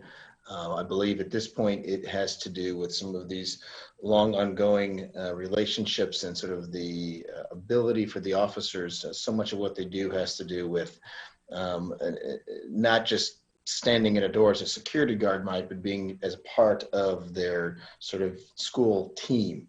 And so that's why we have things like different programs and youth assessment centers and things like that that the officers are well aware of. In addition, the officers will also know more about, because of their affiliation with the department, they'll know more about what's happening within the outside the walls of the school, and then be able to sort of facilitate perhaps a response, or making sure that the first hour algebra class, if student A and student B are fighting the night before, they will know that. So I think there was a variety of different factors as to why they chose not to go with a simple security officer. All right, so my commentary, I guess, on this, it would seem to me that it's kind of a complex question to resolve. It's really the school district has to make this decision. We're going to be merely trying to cooperate with them in whatever direction it's taking. And it seems to me that we would be more informed to make this decision after their meeting this week, because then we would know specifically how to respond to them. And so I would say, I would propose that we just defer the topic till next week. Okay, we have a comment from Councilmember Lout. Yeah, I just want to clarify that if you read the wording of go ahead, Jared. His hand was up before me. Oh. Nope, he's saying no. Okay, I just wanted to clarify that there's nothing in this agreement, this resolution, if we pass it tonight, that says that the school board has to do anything.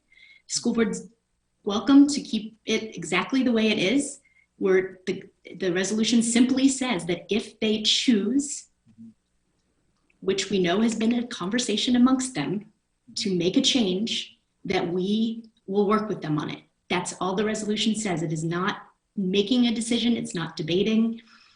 It's simply, it's an if then. It's not any kind of heavy-handed, it's not, yeah. And the focus is on the resolution. Jared. Yeah, I would just reiterate, Dennis, what Julie was saying. Really, this came from questions that were raised at the last school board meeting by school board members who were concerned about the city possibly suing them if they were to discontinue the SRO program. And through that channel of concern, this is something Julie and I felt like we should bring forward as a response to let them know that we're not adversarial to them. We're not, trying to tell them what to do. We're just telling them that we'll support their decision if they choose to do that, and we'll work with them to make that happen. We're talking about the amendment. I just wanted to share a thought that I understand the reasons why folks want to essentially take out the time frame from it, but I'm also concerned that just leaves an endless amount of time to resolve the issue if they decide to do it, which makes any vote to resolve it basically an empty gesture, in my opinion. Because if there's, unless they do it in a resolution of their own and they put a time limit on it, we don't have a time limit, they don't have a time limit, nobody's got a time limit. And we basically agreed to let them continue the program indefinitely because no one has put a time limit on it. And, maybe it is not our position to do that, I guess, is what people are going to argue here, since obviously folks thought about putting that in there, but I'm just putting forward my thoughts to you guys that without it in there, I'm not saying, the current quarter has to be the specific language. Perhaps we could change it to the quarter following. I mean, I don't know how long it's going to take to figure it out, or if we just use a time of 12 weeks or something along those lines, or by year ends. But that's the only argument that I would make. I'm not against the add to that. I mean, I'm sure that I'm not going to win leaving it the way that it is on that, but just my thoughts to you guys on that, on the time frame part. I can tell you from the conversations with the school district, they're interested in working something out as soon as they can too. So, this is time sensitive. Bill, did I see a hand? Bill Colbrook or no? I did, but I'll let Bill Brown go ahead. Okay, Bill Brown. Yeah, just to the second whereas says the city acknowledges that the intergovernmental agreements may be ended or amended by affirmation of all participating bodies. That's just fact. I mean, we have an intergovernmental agreement. If they want to change it, they can propose an amendment. If we wanted to change it, we could propose an amendment.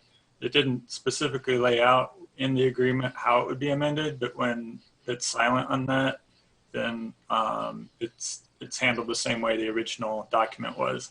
So that amendment, if proposed by either side, would lay out the details as far as, you know, when they wanted the services to end, and would also involve the financial details as far as what the city thinks they have sunk into it and what kind of cost recovery they have to work out. It's not unlike the agreements we have, say, with UBA that have come into question because they couldn't do Sweet Corn Festival. And so we're in talks with them about changing some of those terms and things. You know, intergovernmental agreements have to be a little bit flexible. And I think this just kind of indicates that. I agree that, you know, we heard there was conversation at the school board and that there was some argument brought forth that maybe one reason they should not talk about it is because they would be sued for 2 years worth of salaries. And I think we just wanted to make clear that, you know, if you're going to make a decision on this, make it based on what your needs are for the school resource officers, not some threat of lawsuits from the city. We just want to indicate that we're willing to work with the city or work with the school district and school board to accomplish whatever they decide.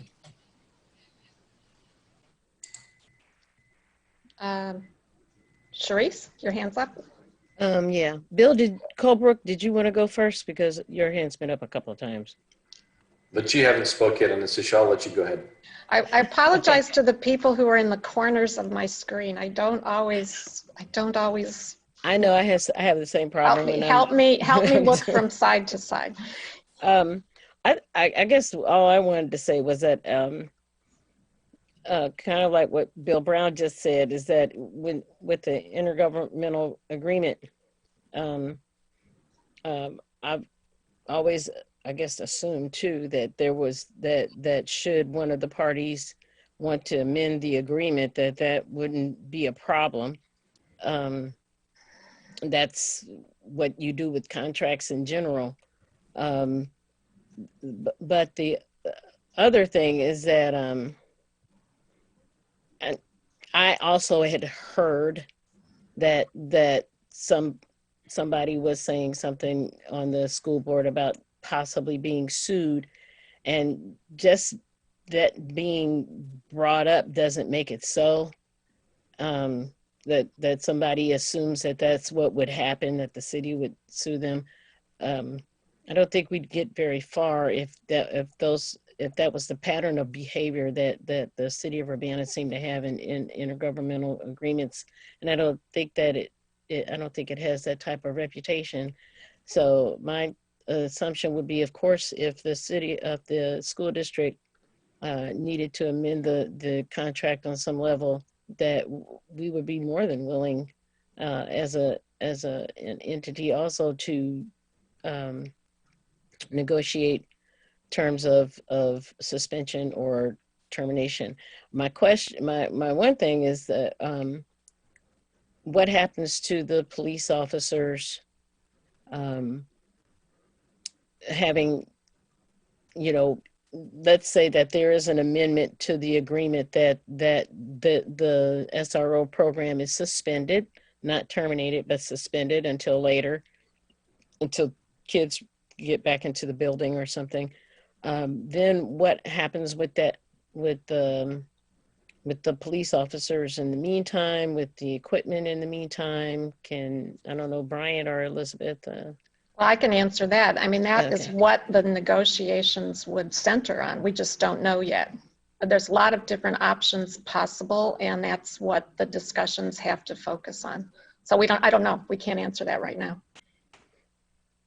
Okay. But the point is, we need the time to be able to do that. And this resolution is flexible enough that it would allow that. Flexible as amended. As amended, yes. Bill Colebrook. I just kind of want to go back to my original point and also speak in regards to what other council members have said is, you know, number one, you know, we understand that we have a fiduciary duty to the citizens of Urbana. You know, going back to the original resolution, it was faulty. It was faulty as written. I don't know who wrote it. but legal staff weighed in and commented that paragraph A would have impacted the city financially greatly, and it needed to come out. And there was enough probably reaction to that I think this amended version came along. Well, to me, all that is trying to make a bad situation better. And I don't think that it makes it better to the point that we should be passing it. I agree with Dennis Roberts that I just think this is just a tad too soon. We can bring this issue up later, perhaps next week, or whatever is the most appropriate time. I just think that we're trying to jam a square peg in a round hole, just for reasons that I just really don't understand. When we can sit on the sidelines just for a few more weeks, maybe 1 week, let the school board do their business, and then we can weigh in. Now we have an amended motion on the floor. Does anyone want to comment on that? Can the clerk please remind me, we vote on this amended motion first? Yes. Okay. So it's been amended. It was originally moved by Councilmember Miller, seconded by Loud. It was amended by Councilmember Bill Brown, seconded by Councilmember Mary Alice, with the addition of the word officer in 3 spaces and the language that was circulated to council. Is there, Mary Alice? I wanted to say, Bill and Dennis, I understand that you want the school board to have an opportunity to look through their budget and look through what their needs are going to be for this year, given the uncertainty that we have with COVID and in-person teaching. And I agree with you that this is a school board, primarily a school board. District needs to come to their own resolution in terms of how they want to proceed. I think that this resolution amendment that is proposed simply kind of assuages some of those fears that have been voiced from school board members. And this doesn't really say that they have to do something. This is just letting them know officially that we are willing to work with them to meet their needs and something that works for the city as well. So for that reason, I mean, I second in the motion. I agree with it. It's just something that I think that we as a city council should do, just so that we can communicate that to the school board. Okay. Are you ready to vote? Bill had a question. Bill Colbrook. Bill Colbrook. I just had a reaction to Mary Alice, your comment. I mean, I appreciate the fact that multiple people have said that a school board member mentioned something about, whether Urbana will sue the school district. And then, we're all reacting because of that. So now here I sit on the Urbana City Council, and because of the school resource officer, and now in open forum, if I, Bill Colbrook, say, oh, well, what if we do A, B, or C? Will the school district sue us? Do we think that the school district should then react because of that? Just because I, as a council member, said something about suing somebody, that they should be passing resolutions? I just think it's silly, just because somebody on the school board was maybe talking out loud, whether Urbana would sue them or not. We've heard multiple comments from the mayor and from other city folks that we're not suing the school district. And I just think that's a false narrative from the beginning. Okay, I think it's time to vote. Will the clerk please call the roll? Okay, you're voting on the amendment first, right? Yes. Okay. Ms. Wu? Yes. Ms. Lout? Yes. Ms. Hersey? Yeah. Mr. Brown? Yes. Mr. Roberts? Okay, I'll say yes. I prefer the amendment. Mr. Colbrook? No. Mr. Miller? No. That motion passes. And now we're voting on the resolution as amended. Is that correct, Phyllis? Yes, that's correct. Okay. Should we read it? Do you want me to read it so people know what Yes, we're voting on? Okay. Yes. This is a resolution regarding the future of the School Resource Officer Program intergovernmental agreement with Urbana School District 116. Whereas the City of Urbana, Illinois, City and Urbana School District number 116, the school district entered into a School Resource Officer Program intergovernmental agreement to commence January 1st, 2020. And whereas the city acknowledges that intergovernmental agreements may be ended or amended by affirmation of all participating bodies. Now therefore be it resolved by the City Council of the City of Urbana-Champaign County, Illinois as follows. Section 1. In the event that the school district wishes to terminate, suspend, or amend the School Resource Officer Program intergovernmental agreement, then at such time the city will work with the school district to develop a financial exit strategy that is mutually accepted to both parties. Okay. Will the clerk please call the roll?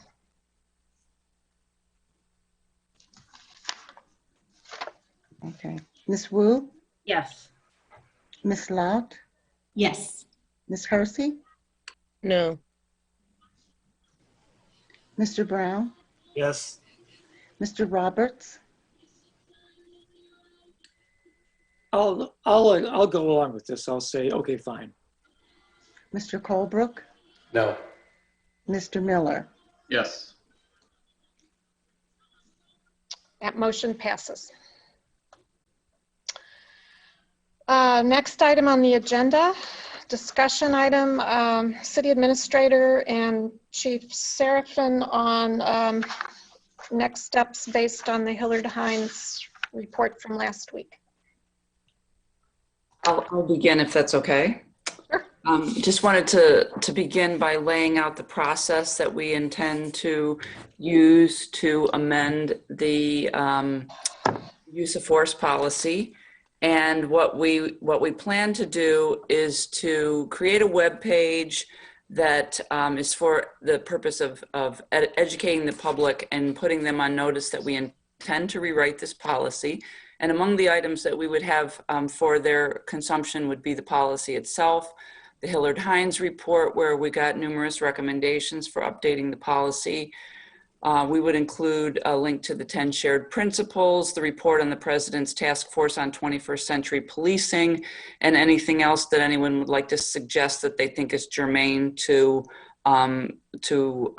informing the rewrite of the policy. Then we would leave several weeks for written input from the public. And what we would like to do is create a devoted email address for that purpose so that all of that can be funneled, clearly funneled to this effort. And then we could have auto forwards of that email to the council so the council would in real time be getting all that information that we're receiving.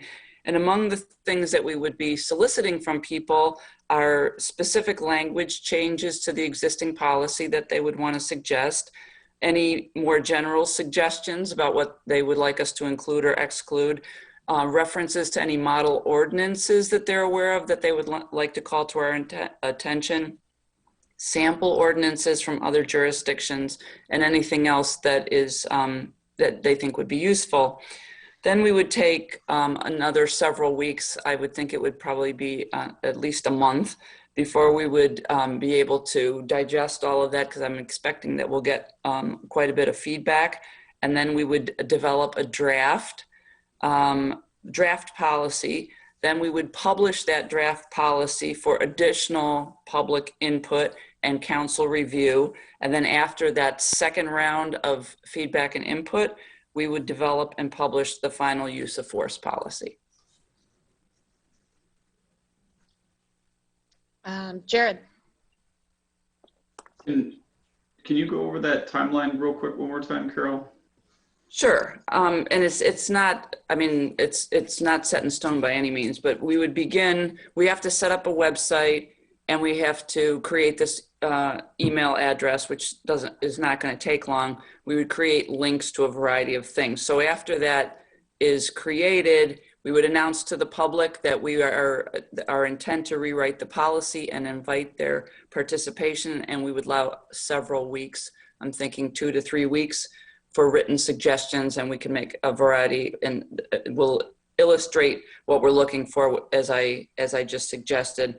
And then after receiving that input, we would take about another several weeks to rewrite the policy. And as I suggested, given everything that's going on, I think that would take us at least 4 weeks. So it would be 2 to 3 weeks of initial comments and suggestions, time for our internal process that I think would take at least a month. And then we would publish a draft, and then we would have another 2 to 3 weeks of comment, and then we would finalize the policy. So that sounds like 3 months? Yeah, I think 3 months is realistic. Okay. Julie? I'd like to urge toward the end of the opportunity for written comment that we have a couple of opportunities for public listening, because I think that that's a really valuable opportunity for people to hear other people speaking, and that they don't get in terms of public and community development of ideas when people are just writing in on their own. So I would be supportive of just having a couple of, not during our council meetings, but during, depending on when we see that timeline, setting something in an afternoon or a weekend, something in the evening, where it would just be a listening opportunity for people to sort of toward the end of that, or perhaps once the first draft is finished, something like that, to be sure that we're getting an opportunity for those people who feel best, feel better about being able to comment in public, that would be something I would advocate for. Okay.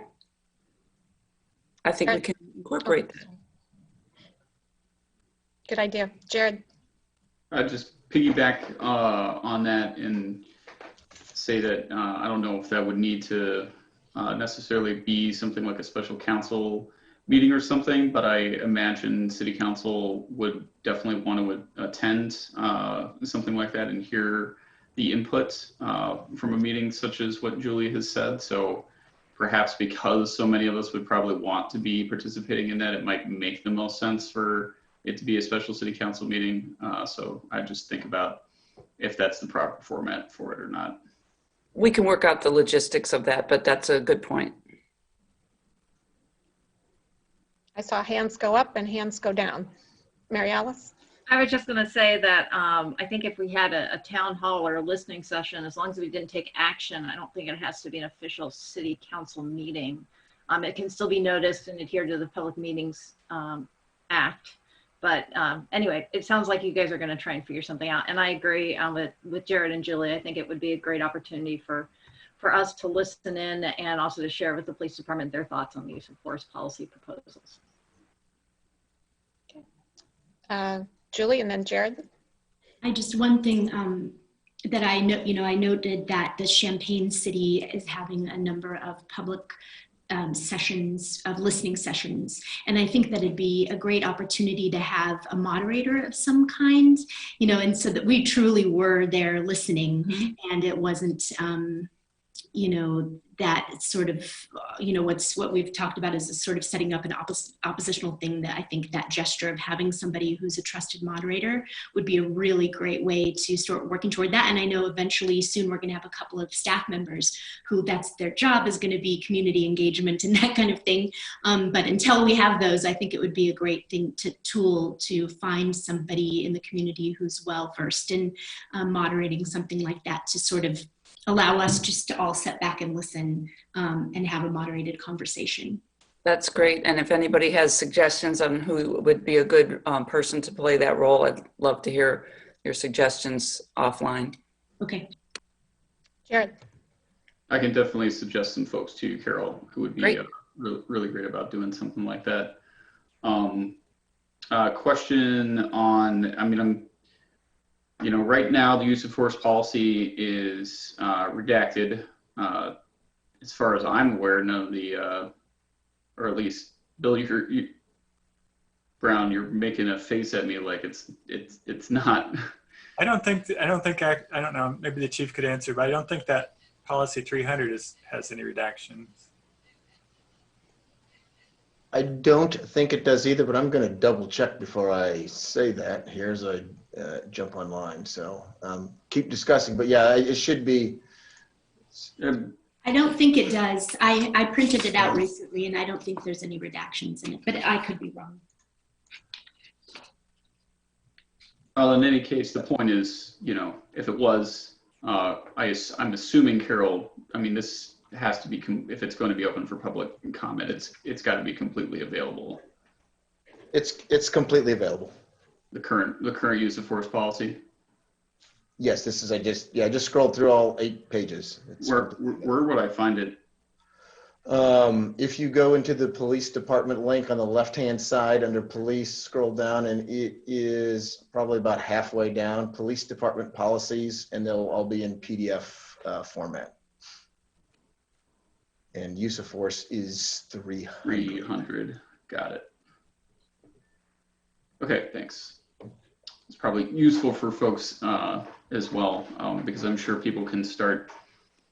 Lots of people have watched the Hillard Hines thing and have already started suggesting changes to it. So I'm sure people can already start the process. They don't necessarily need to wait on us. We can incorporate input that we've already received prior to setting up the website. Carol, one other thing, the discussion item with next steps in Hillard Hines, is this the extent of what you guys were asking? Because I have questions about Hillard Hines. This is what we have to propose as a follow-on to their report. Okay. So I had brought something up to them, and I'm not really sure what the appropriate method is to follow up. I sent an email to you and Diane and the city regarding the rifle being in the fire position with them, and I believe that they had said that they would look into that and get back to us. Have they done that yet, or is that being followed up on? I didn't get a response from anybody from my email. That's a good question. I need to get in touch with them to find out how they plan to respond to that. So thanks for the reminder. I will do that. Thank you. Any other reactions or suggestions for this process? Mary Alice. So certainly use of force is top of the mind of everybody in terms of the report and the actions that the city needs to take. Are there other items in the report that the city has discussed what types of plan of action we would be taking? I know that part of it was community engagement, and certainly having listening sessions would help with that. But I'm wondering if there have been any other conversations amongst the staff in terms of implementation or of the recommendations. So in the few days that we've had since we last spoke about this, and this was presented, as a matter of fact, Mary Alice, I stole this from you, the idea of this sort of clustering of the different recommendations. And I think you sort of went off with policy, tactical, and community engagement, and then I have one more and clustered this into officer development. Because that, I think, was one of the other, I think that was another piece of this that was missing. And so then we've had some discussions internally with regards to the policy issues, things that were more tactical or operational. We'll have to continue on with that, whether we decide to put that into a more specific firearms procedure as opposed to a policy. I don't know the answer to that yet. We've also had some discussions with regards to the field investigations, because I know that they had some use of force investigation input. And I don't know that anybody here is actually on the council. There might be a couple of you holdovers from several years ago when Master Sergeant Mike Atkinson with the Illinois State Police and I presented to council on what happens when there's a serious use of force, death, great bodily harm, in custody death, and how some of that works. So we're looking at how to kind of incorporate some of those, a lot of the recommendations that Hillard Hines made, we use in those investigations. What pieces of those can we pull down into these field investigations done by the supervisors. And then the community engagement's a pretty big piece, as you've already alluded to the fact that we've had some discussion just with how much it would work on use of force policy. But in addition to that, things like the 10 shared principles is exactly on point that we'll be doing here later this week. So I think there's a lot of efforts underway. And even with that officer development, I think there's things there that we've read some of the things we do currently and some things we could probably do better at. So the initial discussion is started, including sort of the bucketing of these four different areas, which I stole from you last week. So. I guess what I would say is just to kind of, oh, I'm sorry, Jared. Let me just finish my thought real quickly. Just to kind of keep this at the forefront, I think it would be good because there are lots of different areas that are being touched here for council to get an update at least once a month in terms of what process and what has been taken action-wise in terms of all these different things that are discussed. It doesn't have to be long, but it would be good to just kind of keep us updated on the process. Understood. Jared? And one thing that I did want to bring up that I feel like is another part of what Hillary Hines was saying, and isn't necessarily explicit, but I think it was implicit in what they were talking about, is that there are a lot of the policies that are listed there that I feel like should be contained within use of force policy that are not currently in use of force policy. So like the use of force review boards, for example, handcuffing and restraints, control devices and techniques, taser, uses of force in custody, firearms, range, all vehicle pursuits, arguably a use of force if a vehicle, do you understand what I'm saying? All of those things feel like things that are in use of force or should be in a master use of force policy or a blanket use of force policy because they all involve force. Are we considering all of those as well as part of a larger perspective on that? Because I can tell you already that I feel like people in the community are gonna wanna know what our policies are for all of those things as well, because each one of those has to deal with force. So what do we think about that? I'm sorry, what I will say is we'll have the use of force policy, and then we have other policies that were on there, whether they're range and some of the things in the range policy are specific to the actual range facility itself. So I don't necessarily think that trying to incorporate them all into yet another master document would be necessarily useful. So my initial thought right now would be to have them in their components, which again are all there for everyone to see for the most part. And then we can have some discussions. And if somebody, while going through this, we said, hey, I noticed this in policy X, can we discuss that?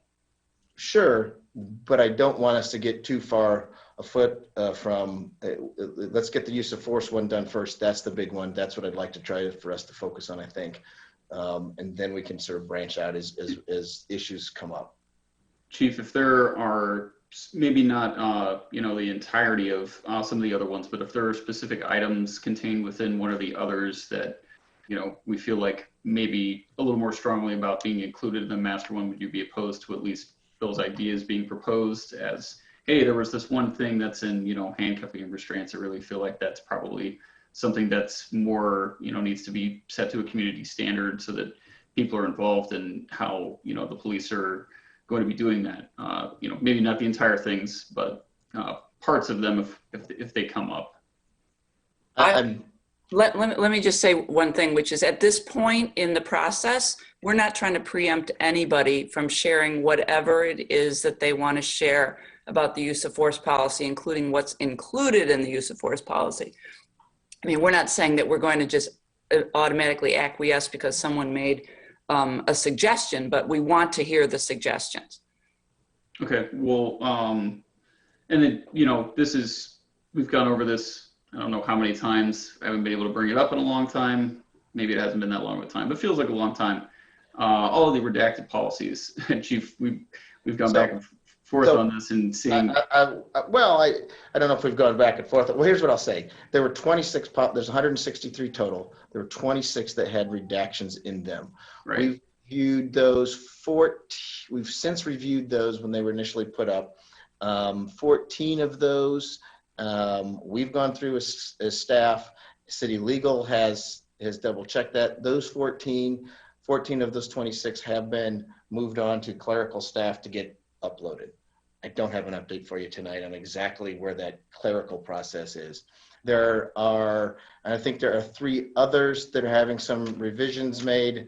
And so that gets us to 14 plus 3, 17. That leaves 9 left. They're going to require a little extra work on more sensitive topics. And I guess that's the best I can update you right now tonight. To clarify, those 17 policies are now unredacted. Is that correct? No, if you tried to pull up those 17 right now on this website that I just told you, you would find the redacted versions there in the clerical process. That's where I know that they're at. So over the last few weeks, we've been working on these things. It just takes some time. Generally speaking, with regard to redactions for viewing by City Council, I still feel like I've never gotten a clear answer on whether or not we're going to be allowed access to redacted versions, so we know what's in them. I cannot give you a clear answer on that yet, Jared. What do we need? So with some of the other things, and I don't know, I do see Assistant City Attorney Borman on the line here again. I know there's a few areas where we have sensitive information that we are, whether it comes to investigations and things that we don't necessarily want to put out. And so again, there's some more conversation that has to happen. If hopefully, if we get through all those other 9, and if we're clear with legal and everyone that, okay, this doesn't matter, then we can. But I have not, you don't feel like you've gotten a clear answer because you haven't gotten a clear answer yet on those remaining, just 9. I think, Kurt Borman, did you want to weigh in on this?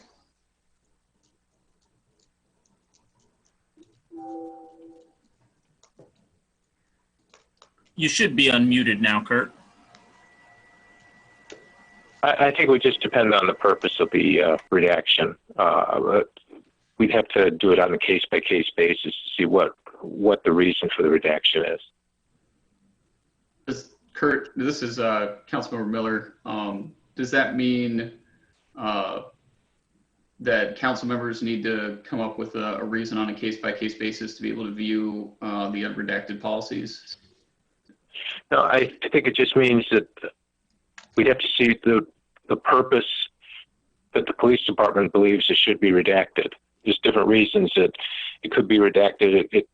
There could be some things that are vital to the security of the building, for example. Okay. I guess it still doesn't answer my question as to whether or not we're able to view them.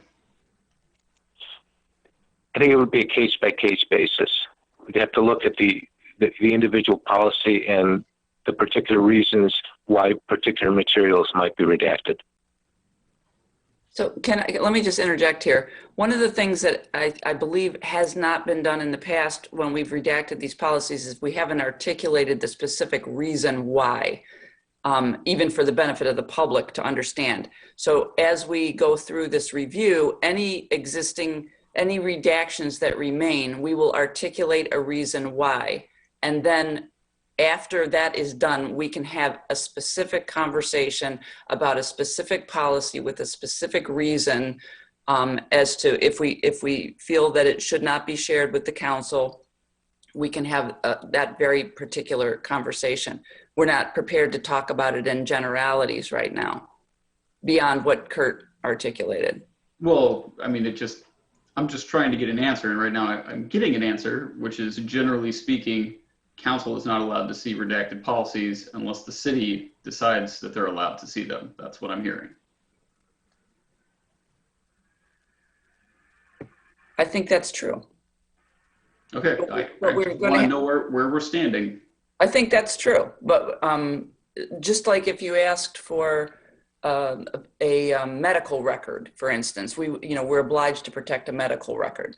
So we would articulate the reasons, and we would have counsel, counsel with a SEL at the end there to advise us, and we could talk that through.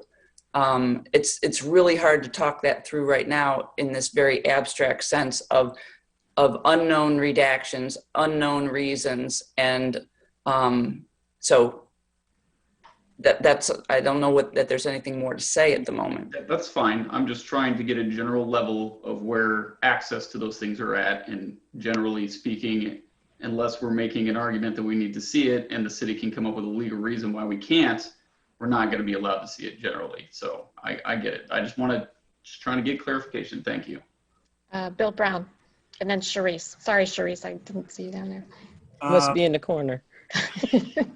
Yeah, I know this it's still on redaction. We aren't really talking about that under this agenda item, but I think some council members probably haven't actually looked at the policies and looked at the ones that were redacted. And I mean, the one that most heavily redacted involved use of police informants. I can see a lot of reasons why council members or anybody else shouldn't know how much we pay police informants when we need to. So I think there's legitimate reasons to redact some things. And the ones I've seen, I can kind of figure out why they were redacted, but there were also some that, I didn't know. So I'm glad you're going through it and you're fixing it up, but I think council members that haven't looked at the policies might get a better understanding of it. If they looked at the ones that are redacted, it's pretty clear on the website which ones are and aren't, and it's clear what's blocked out. So I'd say take a look at that, and you might have a better idea about it. Okay, Sharice. I was basically, I'm gonna dovetail what Bill said. I'm assuming that some of the information is redacted based on it's regarding particular response times or confidential informants and so on and so forth, and that's not necessarily something that you may want out on a public forum based on. It's like, giving out the secret sauce recipe from McDonald's. Different police forces have different policies regarding how they react, or what their policies may be regarding certain criminal actions and so on and so forth. And I don't think that it would be smart to actually unredact those particular things. Okay. Well, I think our agenda topic is Hillard Hines' next step, use of force, and if there's anything, Dennis, is this regarding the agenda item? Unmute, please. I see that. Yeah, it is. Okay, so we've had a lot of conversation about something else, but I want to go back to the Hillard Hines recommendations a little bit. We've talked a lot about wanting to upgrade and evaluate the use of force. And so I would like to also have an equal conversation inserted into this about a conversation about the policy for de-escalation practices in the police department. We haven't talked about that tonight. I think that it's important to establish clear guidelines for officers to follow to attempt de-escalation techniques during points of conflict with the individuals that are involved. And it should be written up to become a balance and a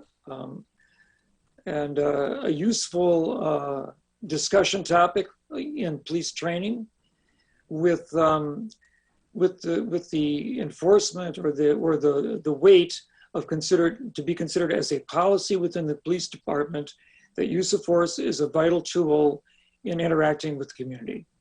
And we haven't talked about that, and I've talked to individuals at the Police Training Institute about why it's important to include in their class discussions. And I think it needs to be defined more clearly here as a policy within the police department as well. So I would like to see input on that as well. Anything else for this policy rewrite? Julie. Just real quick, just to gauge a little bit of interest, I've been brainstorming with a couple of other people in the community who work with youth, specifically brainstorming ideas of how we could get increased youth engagement in city government. And so I was wondering if there would be support, because we're brainstorming doing some cool like Zoom events where kids would be getting an opportunity to engage with the work that the city does. And so it seems like this having a youth event specifically about this issue might be really valuable. So do we feel like that would be something worth me pursuing in conversation moving forward? Yes.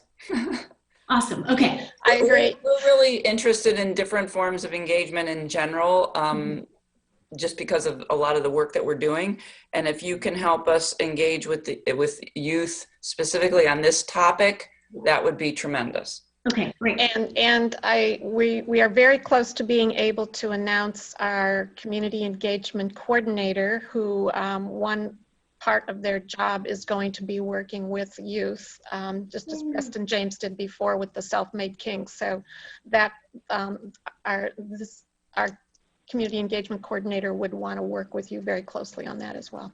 Awesome. And Julie, let me interrupt too. You know, one of the things that we saw, it was very interesting when we took the trip to Thionville, our sister city in France, is that they have a full-fledged youth city council. Yeah, yeah. And they conduct business. I'm not sure what kind of business specifically they conduct, but obviously it's anything that has to do with youth and youth involvement in the community. Mm-hmm. And I think that if we established a youth council, because all right, so it would be like another commission or committee or something like that. So that's a little bit of effort on the staff's part.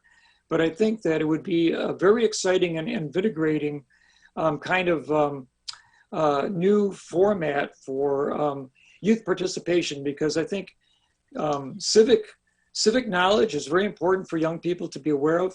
And we know that that a lot of high schools conduct many United Nations conferences, and that format is very successful. So I think there's precedences for youth engagement that I think ties in exactly with what you're talking about. Great. And that's been on the to-do list, so I'm glad you mentioned it. And the U.S. Conference of Mayors has a lot of resources for creating these youth advisory councils, or what, they have different names for them, but that's a lot of cities using as sort of the beginning of our conversations. So I just hadn't talked to you about it yet. Yeah. So, and there are actually a number of people in the community over the last couple of years who've expressed interest in helping with that as well. So I think there's, it's not just a staff, effort, although that's what the community engagement coordinator can be very involved in, but there's a great deal of community interest as well, and very important. So thank you for bringing that up. I would say, so we have some time to discuss our next item, we'll move on to it, but if you come up with other ideas or suggestions, who should they send them to? Carol, send them to Carol, as far as what you'd like to see in the approach to rewriting the use of force. And then we'll keep you updated as things move along. All right, thank you very much. Last discussion item on the agenda is City of Urbana membership in the Government Alliance on Race and Equity, which is GARE.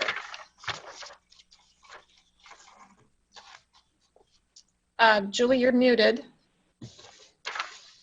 2020, you're muted. Everybody says you're muted. I just wanted to start off by saying I don't lay any claim to being an expert on this at all. So, I think we're at this point talking in a little bit of generality, although the conversation that I've had with Carol indicates that she has been familiar with GARE and is familiar with some cities who've worked with it before. So I think that's a good start. So thank you so much for letting me add this on the agenda, and also Jared for supporting me in that.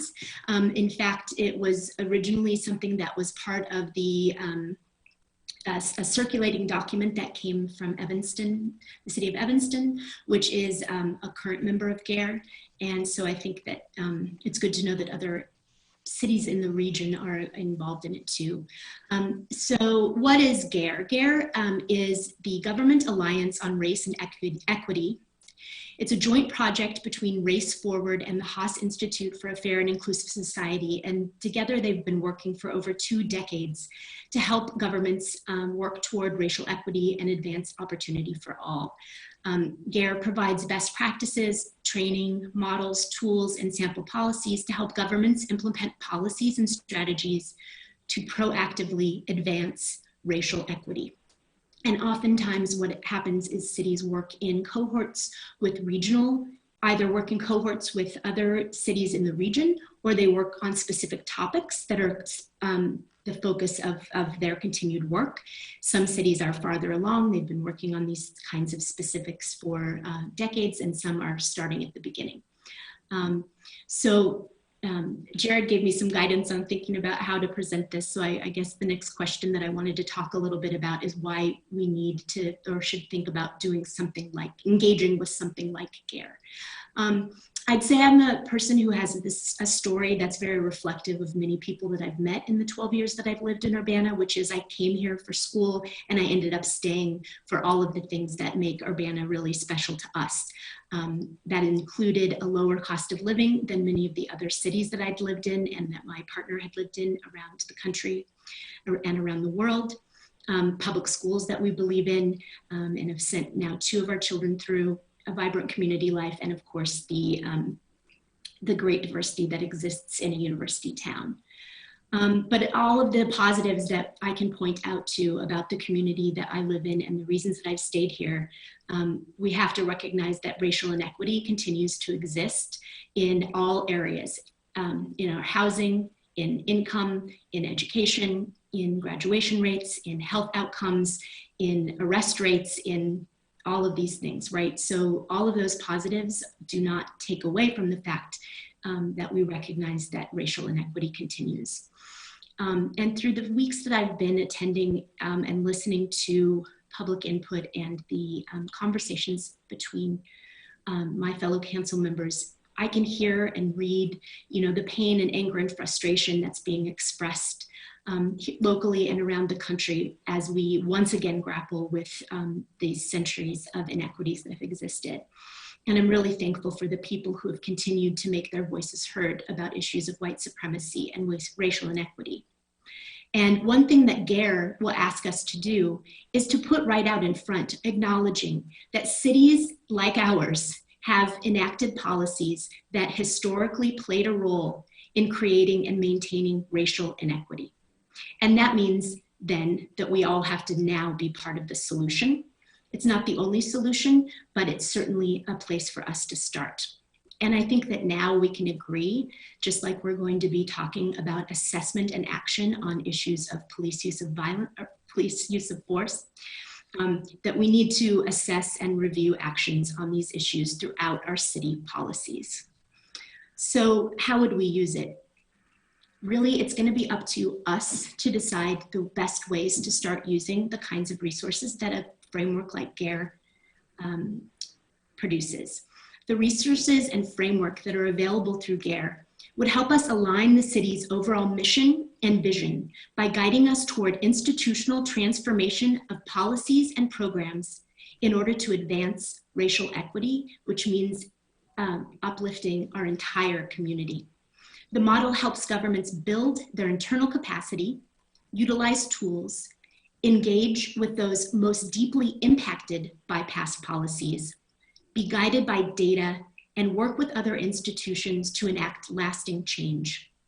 I think together we could develop a shared vocabulary to talk specifically about race and racism and how we can work together to promote racial equity. And I think a good example that I like to use is that this is, for the example, we know often that to do new planning developments, there's the requirement to do an environmental impact studies. Well, something like GARE tools would would require us to utilize racial equity tools to set goals, assess where we are, and figure out how to move forward. So I just would invite you all to have a conversation about the possibility of utilizing something like GARE in our work together. Jared?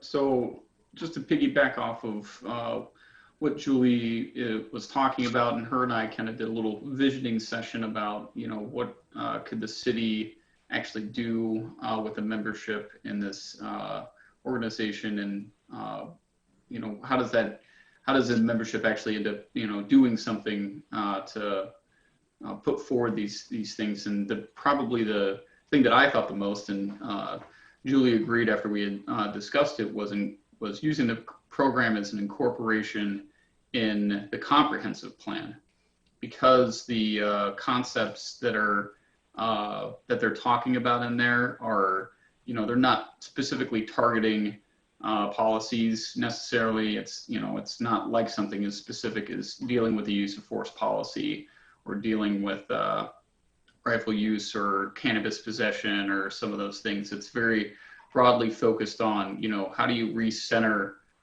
your community to acknowledge these life, you know, multi-generational, country-long inequities that are so deeply embedded in our systems that, you know, we have to, you know, just as all of us who are doing work to retrain our minds away from things we've been taught that are detrimental, this program does the same kind of thing, but thinking about it from, you know, a complex perspective, and incorporating it into, you know, basically the very lifeblood of what a community does. So I thought that probably the most effective and interesting way I would like to see it incorporated, and the way we could see it used, is to be put into the comprehensive plan.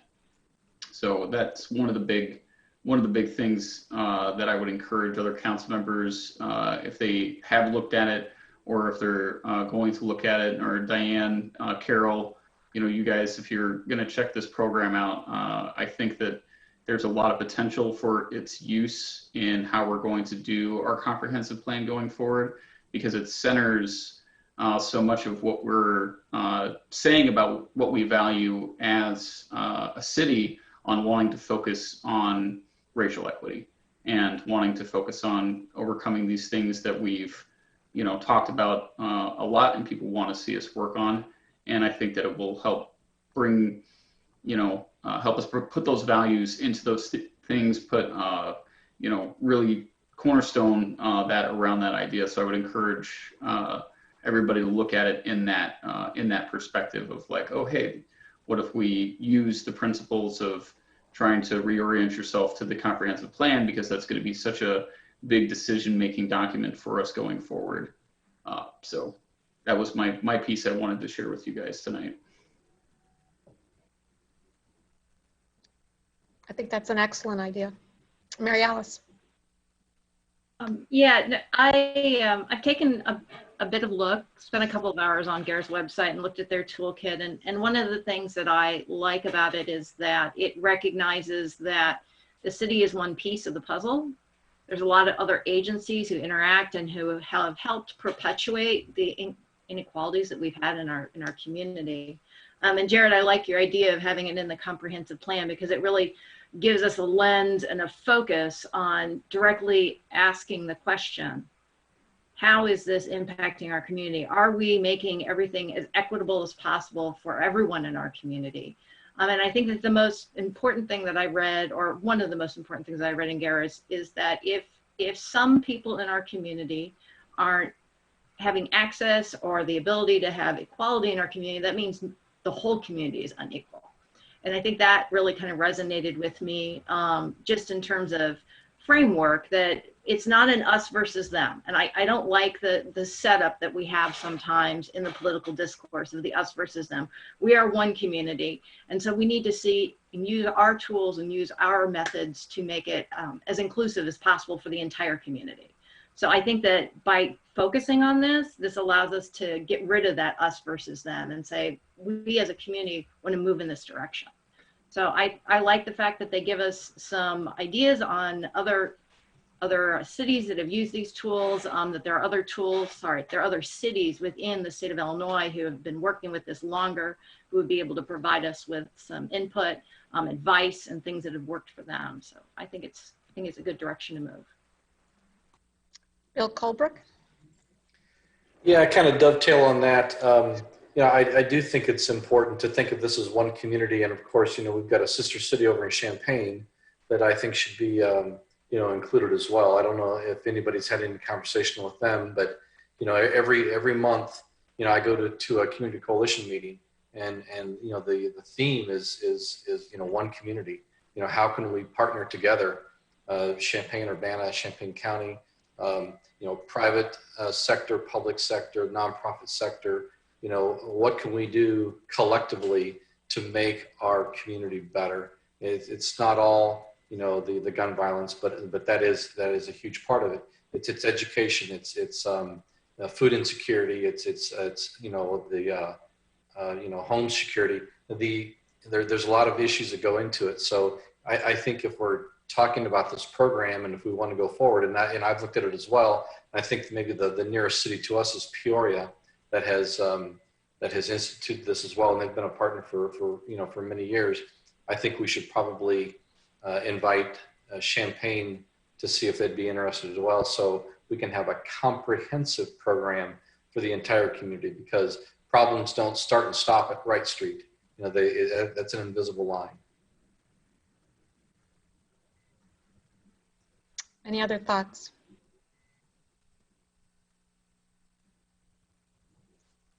Jared? Just a, next step. Carol, I don't know if, I know you had some experience with this in a previous, from what Julius told me, you had some experience with this in a previous administration you were working with. I did not work for an administration that had adopted GARE principles, but I applied for a job in a community that adopted GARE principles. But I had also worked with people in Arlington that had come from, one woman had come from Seattle, where I believe the GARE model actually originated. And so it's something I'm really familiar with.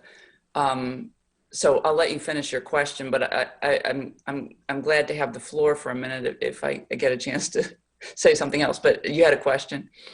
I was just going to say next step, because that's how I always like to leave a conversation about things like this, is, I would just appreciate if you guys had a chance sometime in the not too distant future to take a look at those 6 strategies, because I guarantee you're going to look at them and say, oh, this exactly fits into how you write a comprehensive plan and what we're doing, and just to get a response and a feeling from you guys on its, how we can use that in the comp plan if you think it's feasible, and we'll continue the conversation in that manner.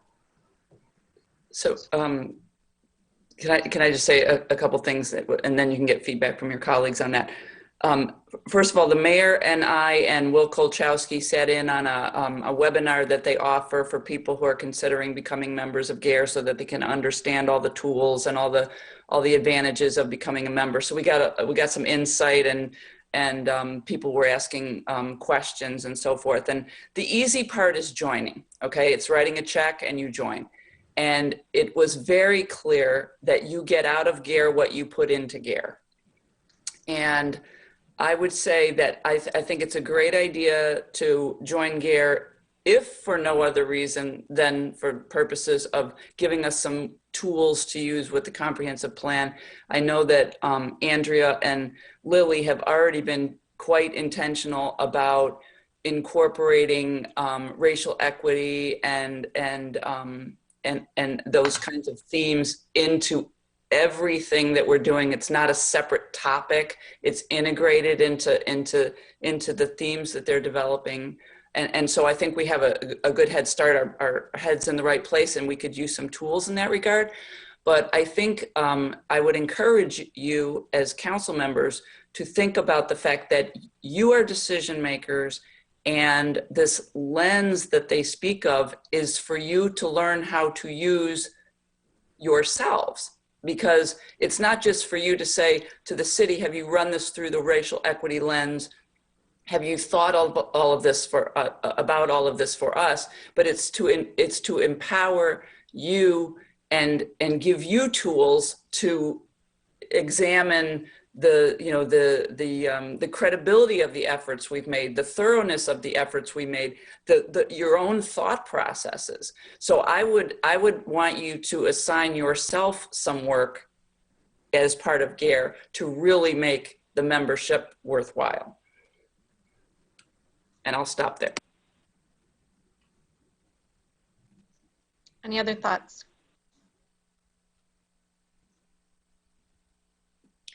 Well, I know I have been, having introductory conversations with different staff members in the city. And I think there's a couple of things that would be really useful to think of as we're moving forward too, is that, assessing what's already being done. And I think, the incredible work that's being done by the community development group and all of the things that Sheila brought forward today, the efforts that are being made of targeting, monies specifically to those census tracts that are needing increased resources. That there are things that Urbana is already doing that I think fit within these inside of this criteria, and that's something that we can say and demonstrate as a look, we're not starting from zero, which I think is a really important thing to do. And I also think that as council members, one thing that is really would be useful is I like the idea of data-driven. I think that helps us communicate with one another, communicate our goals, and communicate with the community really well to say, we want to, for example, target racial inequities in traffic stops, and we want to, here are the ways that we're going to go about doing that, and our goal would be X by this time, or here's our goal of the number of affordable housing units per. I don't know what the language is for all of these things, and I like that those would be things that we could, answer to our community with, and it sounds to me like so many of the staff that I've talked to in Urbana about the work they're doing really would be excited to be on board and having this kind of shared language too. So that was really hopeful to me to have those conversations and to learn more about what Urbana is already doing. I feel like is I know I'm like a newbie to all of this, but I just wanted to reflect that as well. I think that that we can utilize the resources right here at the university too, of researchers and such who can help us with gathering all of that data. Either exists already or they can help us with it. Carol. So, the one thing that you said at the beginning, which is really, really important, and I don't want to lose it, is, and you repeated, is this idea of shared language and shared vocabulary, and empowering people to ask questions and challenge coded language and all of this, and which is a phrase I learned from Lily, so I got to give her credit for that. But the other thing is, why traffic stops have become, like a flashpoint is because it was something that got measured, right? So your point about data is huge, but what aren't we measuring that we could measure and that would inform us and that would then change our behavior, because then we were seeing, because we started measuring something, then we were seeing an inequity that we didn't even realize existed because we didn't measure it. So, there's this can be your one's life's work, and it has to be something that we kind of own as it's not a check the box. It's not a 1-year project. It's something that, we really do commit to as a, this is part of our value system. And that, just to circle back to what Jared was saying, that's what's expressed in the comprehensive plan. This is what we value. This is how we share resources in a way that it is fair to everybody. So I have a very strong personal interest in GARE and what they stand for. So I'm excited at the prospect of joining. Great. Dennis. The city has expressed some really strong goals in similar or other kinds of areas that we strive for. And of course, we know that it's an uphill climb to reach them. Part of them is, like one of them that comes immediately to mind is reducing our carbon footprint. This is a commitment that we make to try to improve the environmental quality of our lives. So it's very nice because it seems like I haven't really explored it as deeply as some of you have already, but I find it very, very hopeful because it's a way of then setting goals to improve the quality of our life on a sense of equality and justice. And I think that if these tools work well for us, they have just as much importance to us. And we've got in positions in our community, in our city government for sustainability. We have a director for sustainability, and it might be that we will have a director for equality as well. And we will. And this is why this is a perfect time to be doing our comp plan. We're just at a crossroads, and the timing is absolutely right. And that's why when we started talking about the comp plan a couple years ago, I really wanted to have a comprehensive comp plan, which was more than just planning and zoning and land use and single family and duplex discussions, but what kind of city do we want to live in? What's our vision for the future? And so this is a great opportunity and a great framework. Julie. I just want to make one last statement.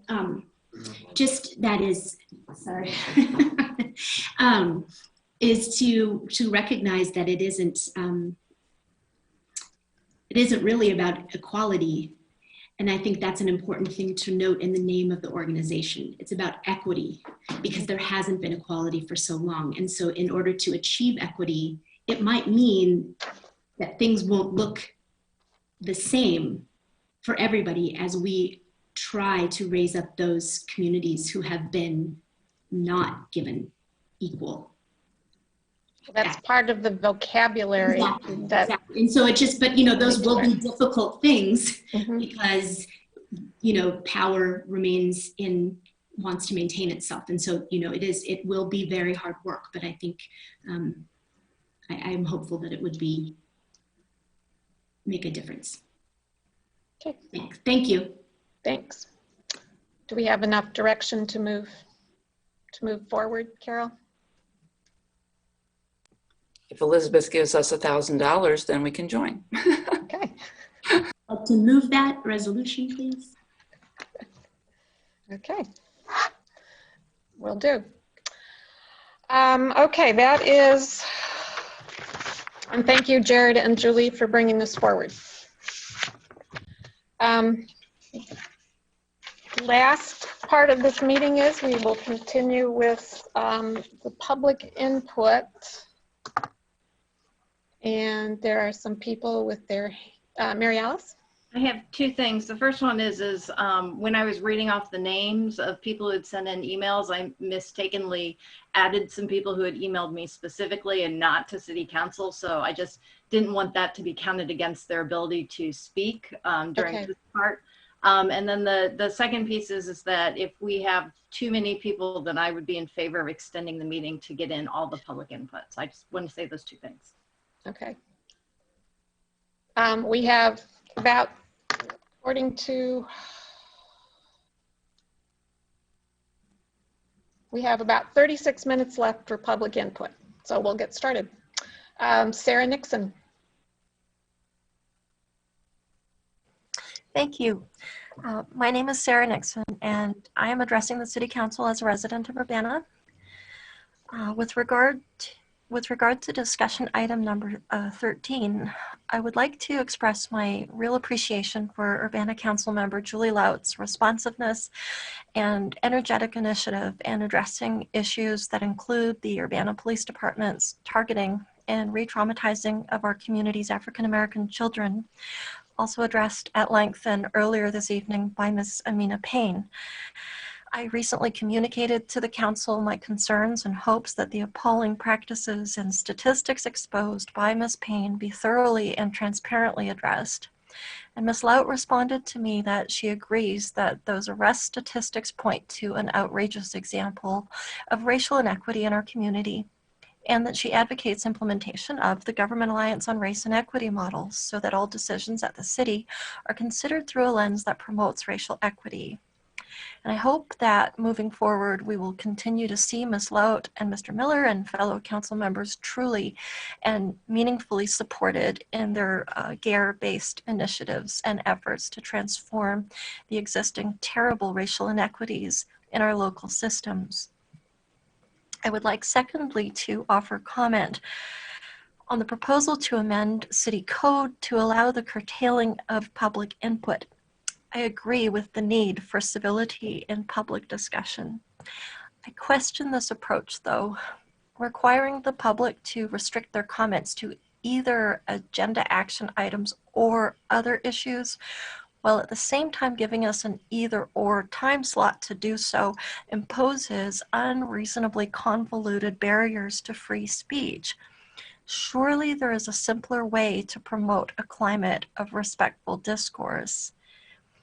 The mayoral statement referred rightly to abusive, personal, and hurtful comments being inappropriate and even intimidating. I would like to ask that Urbana city leadership apply the same lens to considering the experience of its constituents. Let's consider Aaliyah Lewis, who was aggressively prosecuted after being violently assaulted and insulted by Urbana police. Consider the abusive language she endured from officers screaming and jeering, "Act like a lady," and "Want to see my gun," and so on. Respect is a two-way issue. Verbal and physical assault from city employees, and of course the toxic and dangerous attitudes, for example, racism and misogyny that underlie it, chronically scar and intimidate your constituents, Black women, men, and children especially, to the point where they fear going to school, fear dialing 911 in domestic violence situations, and fear stepping out their front door when the UPD is nearby. So I ask you to consider not just city employees' rights, but also their obligations toward the community with the same urgency and urge to amend city code. Thank you. Thank you. Alan Axelrod. Hi, thank you. Could you put up the time clock, please? I have to put in a lot.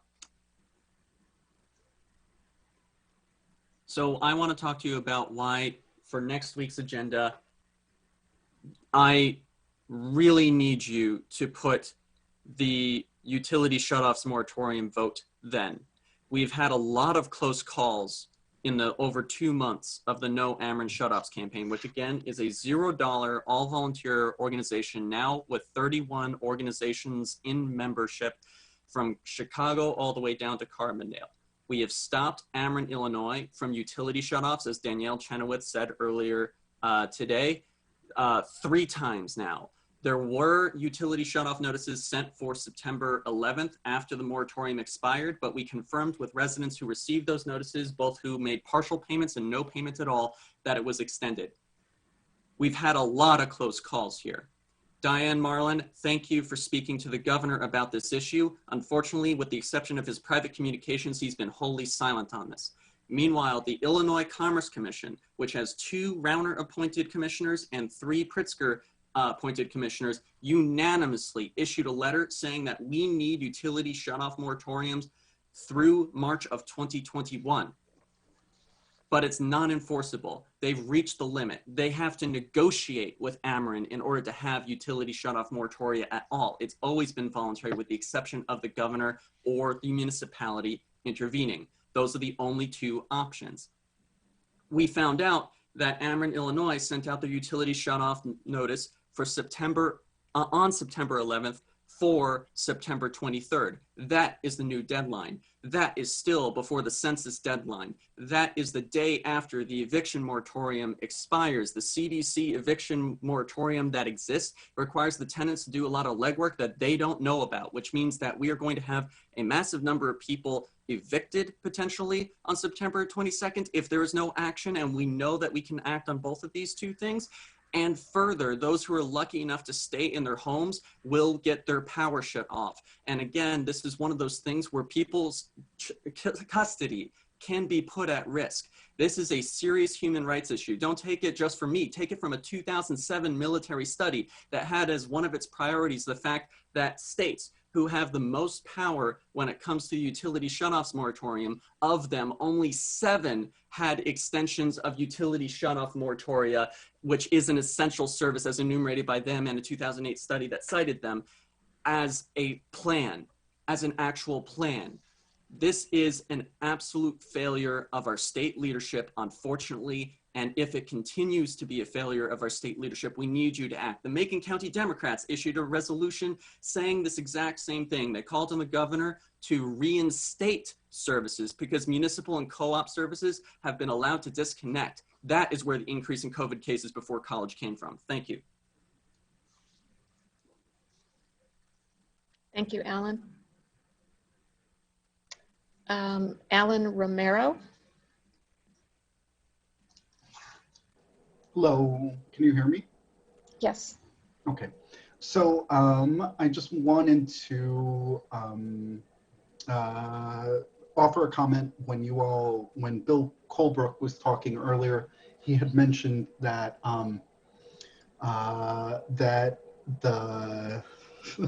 that Jennifer Ivory Tatum had issued a statement in solidarity with your decision to try and continue the contracts with the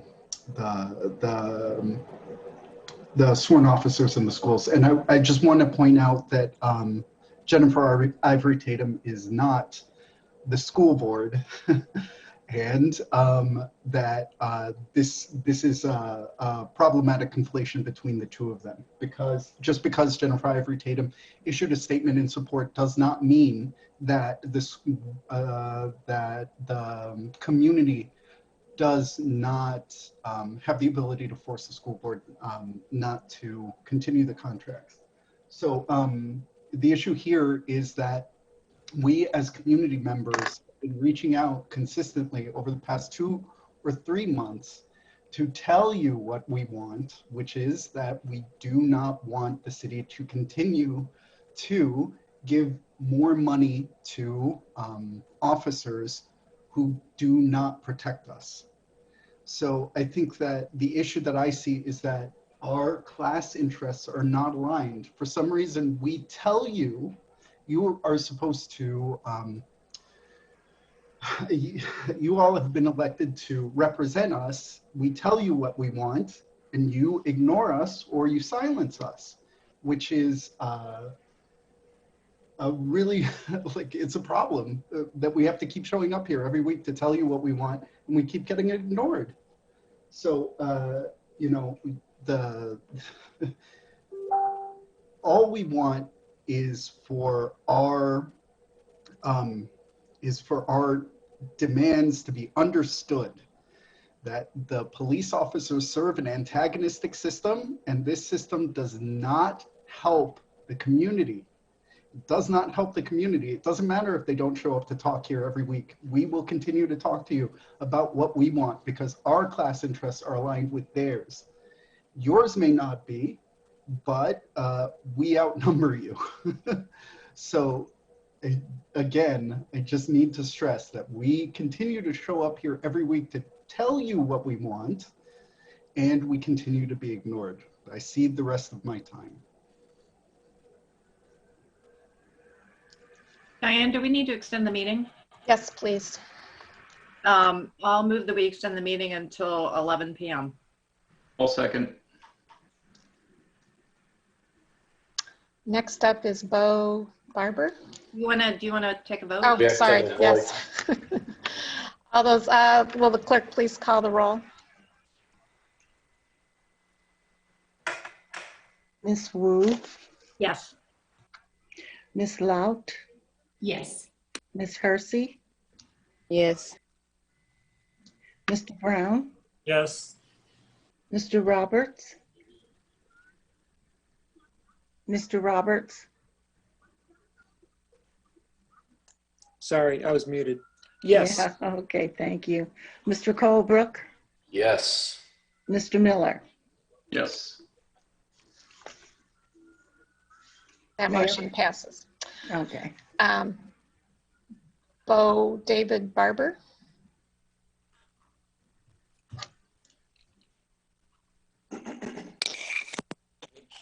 Sorry, can you hear me? Yes.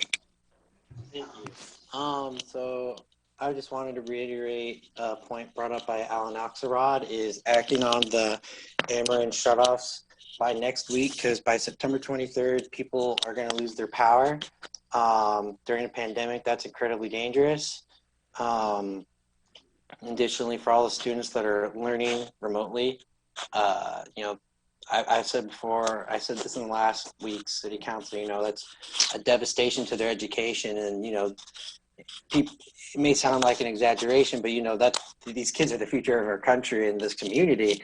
And so making sure that they have, a proper access to education is important for everyone, and is also important for equitable access to people across all demographics in this community as well.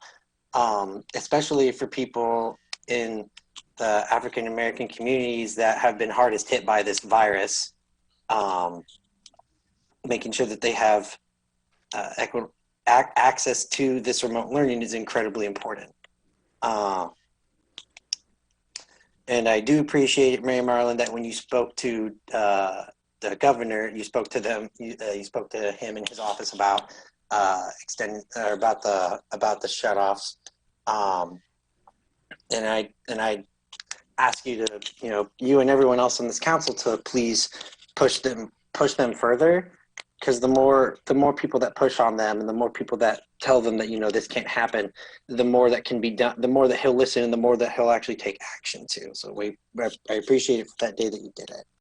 I think, and I kind of just I think some of the stuff with council comments a bit concerning, but that's just me.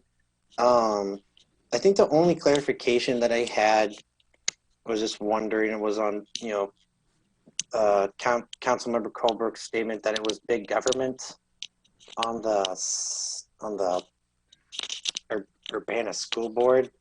I'm kind of confused by that, mainly just because, and I'm just clarifying because it's mainly that, I guess you spoke about it before, the school board already talked about, they weren't asking for, they were asking whether the Urbana city was going to do anything to sue them. So it was, they were worried about Urbana City Council acting as a big government to sue them. But then you said by doing so would be big government to potentially targeted conversation, Diane.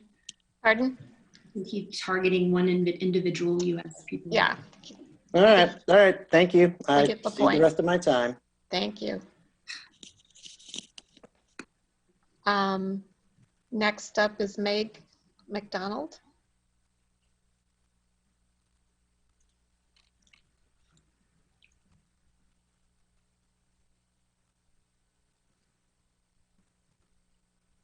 Hello, can you hear me? Yes. Alrighty. So dear the entire city council, my name is Megan McDonald. I'm from Ward 5. While I had more time to prepare this week than last, I still find myself at a little bit of a loss of words.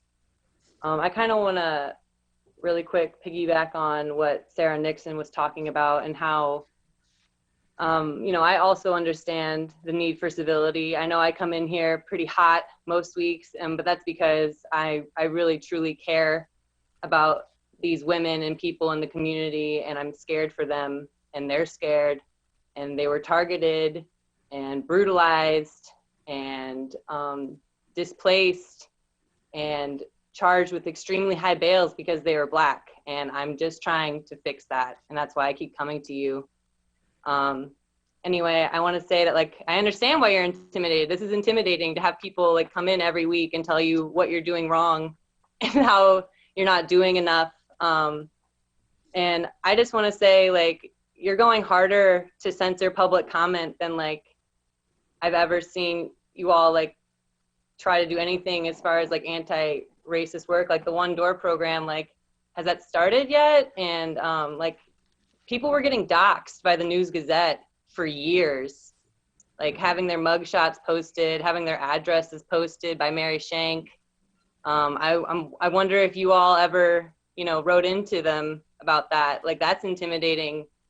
We were at Aaliyah Lewis's court date 2 Tuesdays ago, just because it's proven that when people show up to court watch, sometimes people's sentences are less just because the court feels the pressure, and we carry that into these meetings.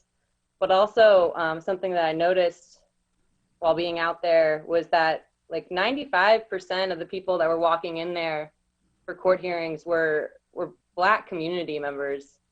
And this isn't like another $10 million question as to, you know, as, you know, Chief Seraphin said about why are, you know, 56% of students that are arrested and taken to the juvie, why are they Black? It's not a $10 million question. It's not some abstract answer. It's because, you know, the police are an inherently racist, white supremacist-based profession because cops harass and arrest more Black folks than any other race, regardless if that police officer is male, female, white, Black, Asian. The research shows that across the board, police brutalize Black folks again and again, and it starts when they're children, which is like why we're trying to get the SROs out, and like why we keep coming to tell you all this hard work that we're putting in, all this research. Like, it's not based in nothing. We're not just like, we're not a minority of people. Like, we're not like the silent majority or whatever. Like, no, we are real community members, like showing up, asking you to hear us. So please do. Thank you.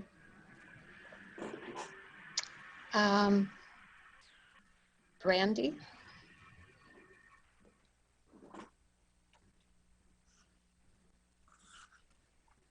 All right, can you hear me? Yes. Okay, thank you. I would like to thank the council members who have advocated and facilitated for public comment, but unfortunately, largely, I want to express my disgust at the treatment of those who wish to provide input. I want to remind the council that you're here to serve the community. It's the job, and any censoring of public comment goes in direct opposition of that. Moving comment to the end of a meeting, specifically stretching to 11 p.m. is an obstacle for many and discouragement of community voice. There are so many people here who are working night and day to make meaningful change in our community. As a member of that community, I'm grateful and awe-stricken at their commitment, and you should be as well. The public is engaged, and it's going to remain engaged. You should welcome and encourage that engagement. The outcome, if you continue your current path of censorship and intolerance, will be growth in the hostile relationship between a city's government and its people. It's not good for you, it's not good for members of the community, and it's not good for the city of Urbana. I want to really express a hope that the city council will recount its approach to the members of the community, which are approaching them with pretty much frank outrage. You know, the people are outraged for a reason, and if you would just listen to that outrage instead of trying to silence them because you feel offended by their outrage, it would go a lot farther. And that's all I have to say.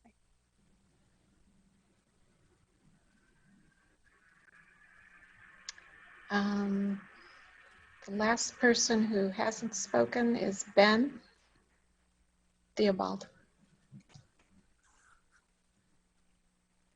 Hello, sorry, am I coming through? Yes. Yes, I would like to reiterate or echo Alan Max Axelrod's on extending the